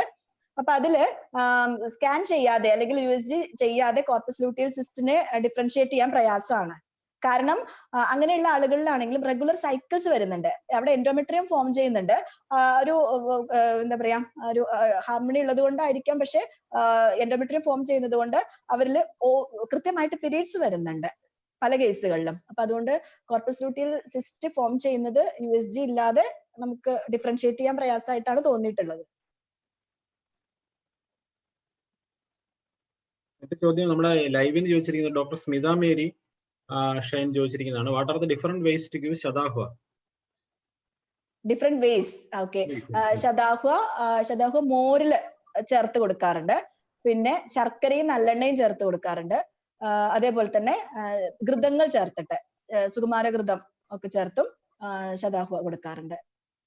What is the medicine used for nasya? Is there any role for shiro abhyanga? നസ്യത്തിന്റെ ഒരു റോള് ഇപ്പൊ പറയാൻ കാരണം ഈ പറഞ്ഞ പോലെ തന്നെ HPO ആക്സസിനെ ഒന്ന് സ്റ്റിമുലേറ്റ് ചെയ്യുക എന്നുള്ളൊരു ഉദ്ദേശം കൂടി നസ്യത്തിന് ഉണ്ട്. നസ്യം ചെയ്യുന്നത് പീരീഡ്സിന്റെ ഒരു ബ്ലീഡിങ് നിന്നതിന് ശേഷം ഓവുലേഷൻ വരെയുള്ള ടൈമിലാണ് നസ്യം ചെയ്യാറുള്ളത്. ആദ്യത്തെ 2-3 ദിവസങ്ങളിൽ അണുതൈലം പോലെ കുറച്ചുകൂടി സ്രോതോശോധകമായിട്ടുള്ള മെഡിസിൻസ് സെലക്ട് ചെയ്ത് നെക്സ്റ്റ് ഡേയ്സിൽ ക്ഷീരബലയോ ദണ്ഡന്തരം 101 ആവർത്തിയാണ് സാധാരണ ചെയ്യാറുള്ളത്. അത് എല്ലാ കേസുകളിലും നസ്യം ചെയ്യാറില്ല, ഒട്ടും റെസ്പോണ്ട് ചെയ്യാത്ത കേസുകളിലെ നസ്യത്തിലേക്ക് പോവാറുള്ളൂ. ഓക്കെ, അസ്മ മറ്റൊരു ചോദ്യം നമ്മുടെ ലൈവിൽ നിന്ന് ചോദിച്ചിരിക്കുന്നതാണ് doctor Athiram Krishna. Diet of PCOD patient, diet PCODക്കുള്ള ഡയറ്റ് ആണ് ചോദിച്ചിരിക്കുന്നത്. ഞാൻ പറഞ്ഞു ക്ലാസ് എടുക്കുന്ന സമയത്ത് കൃത്യമായിട്ട് ഒരു ഹെൽത്തി ഡയറ്റ്, ഒരു അതെ പ്ലേറ്റ് എന്നുള്ളത് ആ പേഷ്യന്റിന് അനുസരിച്ചിട്ട് തന്നെ നമ്മൾ അവരുടെ ഒരു സോഷ്യോ എക്കണോമിക് സ്റ്റാറ്റസും കൂടെ അനുസരിച്ച് സെലക്ട് ചെയ്യണം. ഞാൻ കൂടുതലായിട്ടും പറയാറുള്ളത് മറ്റേത് ഉഴുന്ന പലഹാരങ്ങൾ, പുളിപ്പിച്ച പലഹാരങ്ങൾ ഒഴിവാക്കി രാവിലത്തെ ബ്രേക്ക്ഫാസ്റ്റ്, ഉച്ചയ്ക്ക് ചോറ് പരമാവധി കുറച്ച് കൂടുതൽ വെജിറ്റബിൾസ്, രാത്രിയിലതും ഈ പറഞ്ഞ രീതിയിൽ ചോറ് ഒഴിവാക്കിയിട്ടുള്ള ഒരു പറഞ്ഞ പോലെ ചക്കയുടെ സീസൺ ആണെങ്കിൽ ചക്ക കഴിക്കാനും അതുപോലെ പപ്പായ ഒക്കെ കൂടുതൽ കഴിക്കാനും, അങ്ങനെ കാർബോഹൈഡ്രേറ്റ് കുറച്ചുള്ളതാണ്. പക്ഷെ അതിനേക്കാൾ പ്രധാനം കണ്ടന്റിനേക്കാളും ടൈമും കൃത്യമായിട്ട് പാലിക്കാൻ വേണ്ടി അവരോട് നിർദ്ദേശിക്കണം. ഓക്കെ, അസ്മ വേറൊരു ചോദ്യം ഡോക്ടർ സബിക ചോദിച്ചിരിക്കുന്നതാണ്. Patient with primary infertility 4 years, primary infertility 4 years, lean, hypomenorrhea with endometrial thickness 30 millimeter. Torch positive ആണ്, എന്ത് ചെയ്യാൻ പറ്റുന്നതാണ്? അതിൽ കുറെ കാര്യങ്ങളുണ്ട്. എനിക്ക് തോന്നുന്നു അതിനെ മൊത്തം എടുത്തൊന്ന് അനലൈസ് ചെയ്തിട്ട്, കാരണം ടോർച്ച് പോസിറ്റീവ് എന്ന് പറയുമ്പോൾ തന്നെ ഈ PCOD മാറി. അത് വേറൊരു പ്രത്യേക ഒരു കാറ്റഗറിയാണ് ടോർച്ച് പോസിറ്റീവ്. അതിനകത്തുനിന്ന് പല കേസുകളിലും കാണാറുള്ളത് കൺസീവ് ചെയ്യാനല്ല പ്രയാസം വരുന്നത്, അവരിലെ ഒരു റിക്കറന്റ് അബോർഷൻസ് ആണ്. കാരണം ഈ ടോക്സോപ്ലാസ്മ റുബെല്ല സൈറ്റോമെഗാലോ വൈറസ് ഒക്കെ വരുമ്പോൾ ഒരു 12 weeks പ്രഗ്നൻസി ആകുമ്പോഴത്തേക്ക് തന്നെ ഒരു പ്ലാസന്റൽ ബാരിയർ ക്രോസ് ചെയ്ത് അബോർഷൻസ് ആക്കാറാണ്. എനിക്ക് തോന്നുന്നു നല്ല രീതിയിൽ അതിന് പ്ലാൻ ചെയ്ത് ഒരു ശോധന ചികിത്സ ചെയ്യേണ്ടതാണ്. ആ പേഷ്യന്റിന്റെ ഒരു കണ്ടീഷൻ അനുസരിച്ച് നമുക്ക് സെലക്ട് ചെയ്യേണ്ട കാര്യങ്ങളാണ്. ഡോക്ടർ അഖില ചോദിച്ചിരിക്കുന്നത്, are there any effective external application for acanthosis and excessive hair growth seen associated with PCOD? Okay, അക്കാന്തോസിസിൽ നമുക്കൊരു സമാധാനത്തിന് എക്സ്റ്റേണൽ ആപ്ലിക്കേഷൻസ് ഒക്കെ കൊടുക്കാം. അപ്പൊ സാധാരണ രീതിയിൽ കൊടുക്കുന്ന മറ്റേ അതുപോലെ തന്നെ ഹിർസ്യൂട്ടിസത്തിലും കൂടി ആയിരിക്കും ഉദ്ദേശിച്ച്. അപ്പൊ അതിൽ ഹരിതാലം പോലെയുള്ള കോമ്പിനേഷൻസ് അടങ്ങിയത് തേന് ചേർത്ത് അപ്ലൈ ചെയ്യാൻ കൊടുക്കാറുണ്ട്, ലോമശാദന തൈലം കേൾക്കാറുണ്ട്. പക്ഷെ എനിക്ക് തോന്നിയിരിക്കുന്നത് അതിനേക്കാളൊക്കെ പ്രധാനമായിട്ടുള്ളത് ഇന്റേണൽ മെഡിസിൻസും ബാക്കിയുള്ള ഒരു ഹോർമോൺ കറക്ഷൻ ആണ്. അങ്ങനെ ആവുമ്പോൾ ഗ്രാജുവലി ഇത് തിന്നായിട്ട് വരാറുണ്ട്. പക്ഷെ വൺസ് ഈ വന്നു കഴിഞ്ഞാൽ കുറച്ച് ബുദ്ധിമുട്ട് തന്നെയാണ് അത് മെയിൻറ്റെയിൻ ചെയ്ത് മാറിക്കിട്ടാൻ. ഇപ്പം അക്കാന്തോസിസിലാണെങ്കിൽ ഏലാതി ചൂർണം അല്ലെങ്കിൽ സാധാരണ എക്സ്റ്റേണലി നമ്മൾ സ്കിന്നിൽ ഉപയോഗിക്കുന്ന ചെയ്യാം, പക്ഷെ അതിനല്ല കുറച്ചും കൂടി പ്രാധാന്യമുള്ളത് ഇന്റേണൽ മെഡിസിൻസ് ആണ്. വേറൊരു ചോദ്യം ഡോക്ടർ ബിബിൻ ചോദിച്ചിരിക്കുന്നത്, ഡോസ് ഓഫ് സർഷവതൈലം ഫോർ അച്ഛബാന. ഓക്കെ, സർഷപതൈലം നമ്മൾ സാധാരണ തൈലം യൂസ് ചെയ്യുന്ന പോലെ തന്നെയാണ് തുടങ്ങാറ്. ഒരു 25 മില്ലി വെച്ചൊക്കെ ഏകദേശം തുടങ്ങാറുണ്ട്. അതില് അളവ് കൂട്ടി 15-25 മില്ലി ഡെയിലി കൂട്ടി പോവാറുണ്ട്. പ്രത്യേകിച്ച് പലപ്പോഴും അത് എടുക്കുമ്പോൾ പല ബുദ്ധിമുട്ട്, വോമിറ്റിംഗ് വരാറുണ്ട്, അതുപോലെ ചില ആളുകൾക്ക് ലൂസ് മോഷൻ വരാറുണ്ട്. അപ്പൊ അതിനനുസരിച്ചിട്ട് അതിന്റെ ഡോസ് മാറ്റം വരുത്തേണ്ടി വരും. ഞാൻ കൊടുത്തിരിക്കുന്ന കുറെ കേസുകളിലും 6 ദിവസത്തോട് മാത്രമേ ഒരു സ്നിഗ്ധ ലക്ഷണം കണ്ടോ കാണാതെയോ മിക്കവാറും 6 ദിവസത്തിൽ നിർത്തേണ്ടി വന്നിട്ടുണ്ട്. ഡോക്ടർ സലീഹ ചോദിച്ചോളൂ. Hello ma'am. ഓക്കെ സലീഹ. മാം ഒരു 65-year-old വുമൺ ആണ്, വിത്ത് ഹെവി വൈജൈനൽ ബ്ലീഡിംഗ്. ഒരു 14 years ago ആയിരുന്നു അവരുടെ ലാസ്റ്റ് മെൻസ്ട്രൽ പീരീഡ്. 14 years. പക്ഷെ 65-year-old വുമൺ. ഓക്കെ, ഒരു 14 years ago ആയിരുന്നു ലാസ്റ്റ് മെൻസ്ട്രൽ പീരീഡ് അവർ നോട്ട് ചെയ്തിട്ടുള്ളത്.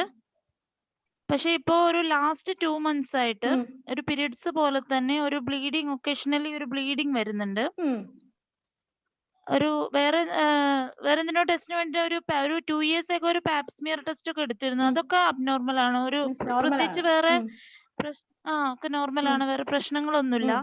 എന്താണ് അവരോട് നമുക്ക് പറയാൻ പറ്റുന്ന ഒരു ട്രീറ്റ്മെന്റ് എന്താണ് അവർക്ക് കൊടുക്കാൻ പറ്റുന്നത്? എന്തുകൊണ്ടായിരിക്കും അതിനകത്ത് റൂൾ ഔട്ട് ചെയ്യേണ്ട 1-2 സാധനങ്ങൾ? ഒന്ന് പാപ്സ്മിയർ റൂൾ ഔട്ട് ചെയ്യണം, എക്സാമിനേഷൻ ചെയ്യണം ഫസ്റ്റ്. ഞാൻ എന്തും സലികയോട് പറഞ്ഞു പഠിപ്പിച്ചിരുന്ന ഒരു സാധനമാണ് എക്സാമിനേഷൻ. അവരുടെ PV എന്തായാലും ചെയ്യണം. എന്നിട്ട് എവിടെ നിന്നാണ് ഈ ബ്ലീഡിങ്, കാരണം ഒരു മെനോപോസൽ ഏജ് ഗ്രൂപ്പിലെല്ലാം ചിലപ്പോ ഡെക്യുബിറ്റസ് അൾസറിന് ബ്ലീഡിങ് വരാറുണ്ട്, എന്തെങ്കിലും വെജൈനൽ ചെറിയ ഇതുപോലെ റോഷൻസോ, എവിടെ നിന്നാണ് ഈ ബ്ലീഡിങ് വരുന്നത് എന്നുള്ളത് നോക്കണം. ദെൻ ഒരു USG, രണ്ടും TVS ആയിട്ടുള്ള ഒരു USG എടുക്കണം. എന്തെങ്കിലും വല്ല എൻഡോമെട്രിയൽ ഹൈപ്പർപ്ലാസിയ ഉണ്ടോ, അങ്ങനെയുള്ള ഒരു കാര്യം. ഇത് എന്താ പറയാ, PCOSന്റെ ടോപ്പിക് തീർത്തും വ്യത്യസ്തമാണ്, എങ്കിലും പിന്നെ ആ ഒരു രീതിയിൽ അവരുടെ പിന്നെ നോക്കണം, USG നോക്കണം. Then examination, then Pap test normal ആണെങ്കിൽ ബാക്കിയുള്ള കാര്യങ്ങൾ ചെയ്താൽ മതി. എന്നിട്ട് മാത്രമേ നമുക്ക് അതിലേക്ക് ഒരു ബ്ലീഡിങ്ങിന്റെ എന്താണ് അതിലേക്ക് എത്തിക്കാൻ പറ്റുള്ളൂ. എങ്കിലും ഇപ്പൊ ബ്ലീഡിംഗ് ഉണ്ടെങ്കിൽ തീർച്ചയായിട്ടും ഒരു ആമലക്ഷണങ്ങളൊന്നും ഇല്ലെങ്കിൽ ഒരു സ്തംഭനമായിട്ടോ അല്ലെങ്കിൽ സംഗ്രഹണമായിട്ട് മഹാതിക്ത കഷായമൊക്കെ പോലെയുള്ളത് സെലക്ട് ചെയ്ത് അതൊക്കെ അവരുടെ ബ്ലീഡിംഗ് സ്റ്റോപ്പ് ചെയ്യാവുന്നത് ആലോചിക്കാം. Okay, thank you ma'am. വേറൊരു ഡോക്ടർ സൗമ്യ ചോദിച്ചിരിക്കുന്നത്, ക്യാൻ ധന്വന്തരം ഘൃതം യൂസ്ഡ് ഫോർ സ്നേഹപാന? ഏതാ ധന്വന്തരം ഘൃതം? ധന്വന്തരം ഘൃതം പൊതുവേ PCOSൽ എടുക്കാറില്ല. ഞാൻ അനുഭവത്തിൽ, എന്റെ എക്സ്പീരിയൻസിൽ ഞാൻ എടുത്തിട്ടുള്ളത് male infertility associated with diabetes. Diabetes ഉള്ള മെയിൽ ഇൻഫെർട്ടിലിറ്റിയിൽ സ്നേഹപാനത്തിന് സെലക്ട് ചെയ്യുമ്പോൾ ധന്വന്തരം ഘൃതം എടുത്തിട്ടുണ്ട്. അല്ലാതെ ധന്വന്തരം ഘൃതം സെലക്ട് ചെയ്തിട്ടില്ല.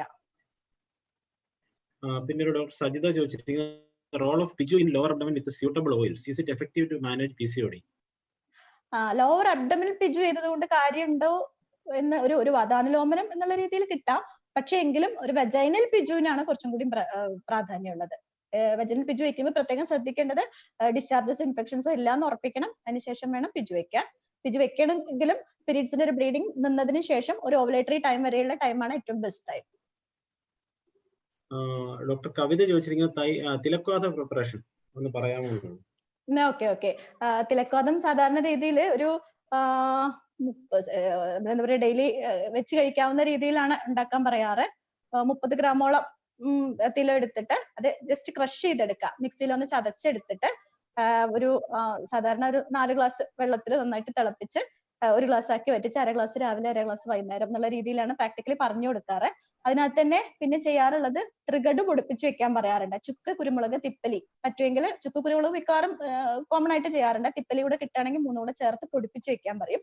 എന്നിട്ട് അത് കുറച്ച് ശർക്കര കൂടെ ആഡ് ചെയ്ത് അതിൽ നെയ്യും കൂടെ ചേർത്താണ് കഴിക്കാൻ പറയുന്നത്. അപ്പൊ ഇങ്ങനെയൊക്കെയുള്ള കേസ് ആണെങ്കിൽ സുകുമാരോ ഡാഡിമാതിയോ ഒക്കെ വേണമെങ്കിൽ അതുകൂടെ ചേർത്തിട്ട് തിലക്വാദം യൂസ് ചെയ്യാൻ പറയാം. മറ്റെന്തെങ്കിലും സംശയങ്ങൾ ഉണ്ടെങ്കിൽ ചോദിക്കാം. ഒരുമാതിരി നമ്മൾ ചോദിച്ച എല്ലാം അറ്റൻഡ് ചെയ്തെന്ന് തോന്നുന്നു.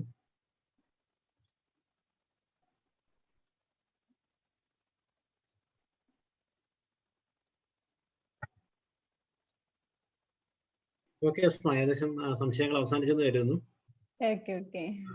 വളരെ നല്ല സെഷൻ ആയിരുന്നു. നമ്മുടെ ഇന്നത്തെ പ്രോഗ്രാമിന് ഒരു ചോദ്യങ്ങളുണ്ട്. ഒരു ഡോക്ടർ സ്മിത ഹെമറേജിക് സിസ്റ്റിനെ പറ്റിയുള്ള ഒരു ചോദ്യം കണ്ടു. ഹെമറേജിക് സിസ്റ്റ് എന്ന് പറയുമ്പോൾ PCOSന്റെ ഒരു ഇതല്ല എങ്കിലും സാധാരണ ബെനൈൻ ഒവേറിയൻ സിസ്റ്റ് ആണ് ഒരു ഹെമറേജിക് സിസ്റ്റ് ആയിട്ട് മാറാറുള്ളത്. ചിലപ്പോൾ ചോക്ലേറ്റ് സിസ്റ്റ് പോലെയുള്ള പ്രസന്റേഷനോ അതല്ലെങ്കിൽ ഈ ഒരു ബെനൈൻ സിസ്റ്റ് തന്നെ ഹെമറേജിക് ആയിട്ട് മാറുന്നതാണ്.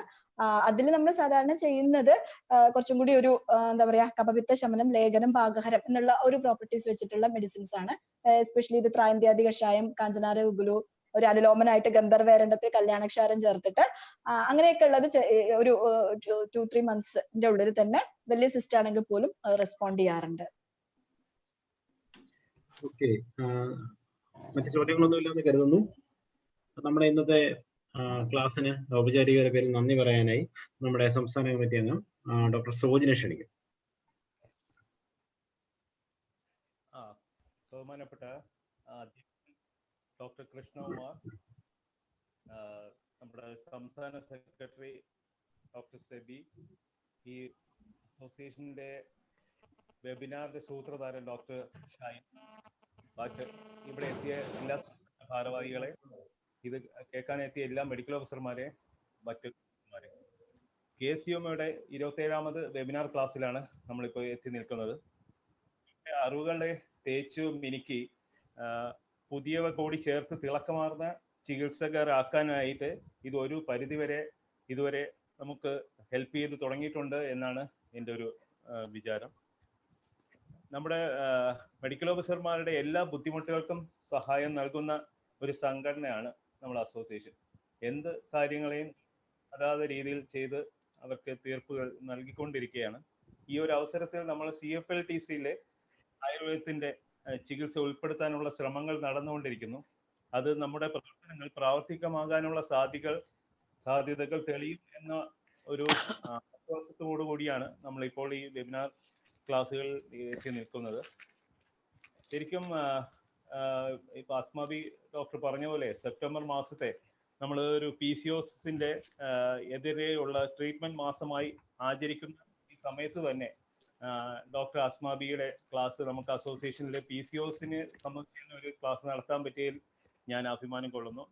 ഏറ്റവും നല്ലൊരു ഡോക്ടർ, ഏറ്റവും നമ്മുടെ അസോസിയേഷന്റെ ഫാക്കൽറ്റി, നല്ലൊരു ബാത്മിയും ചികിത്സയുമായ ഡോക്ടർ അസ്മാബി, അസോസിയേഷന്റെ അഭിമാന ഭാജനങ്ങളായ ഫാക്കൽറ്റികളിൽ ഏറ്റവും മുൻപന്തിയിൽ നിൽക്കുന്ന അംഗം. അങ്ങനെ പ്രമുഖയായ നമ്മളെ അസ്മാബി ഡോക്ടറുടെ തന്നെ നമ്മളൊരു നല്ലൊരു ക്ലാസ്. അപ്പൊ ഇതില് നല്ലൊരു ക്ലാസ്, അതിന്റെ PCOSന്റെ എല്ലാ ഭാഗങ്ങളും, അതിന്റെ ഒരു ബേസിക്സ് തൊട്ട് അതിന്റെ ട്രീറ്റ്മെന്റ്, ഇത് കോൺട്രാൻഡിക്കേഷൻസ് എല്ലാം വരെ നല്ല രീതിയിൽ എടുത്തു തന്ന നമ്മുടെ ഡോക്ടർ അസ്മാബിക്ക് അസോസിയേഷന്റെ എല്ലാവിധ നന്ദിയും പ്രകടിപ്പിച്ചുകൊള്ളുന്നു. നമ്മുടെ ഈ പരിപാടിയിൽ അധ്യക്ഷരായ ഡോക്ടർ കൃഷ്ണകുമാറിന് അസോസിയേഷന്റെ നന്ദി പ്രകടിപ്പിച്ചുകൊള്ളുന്നു.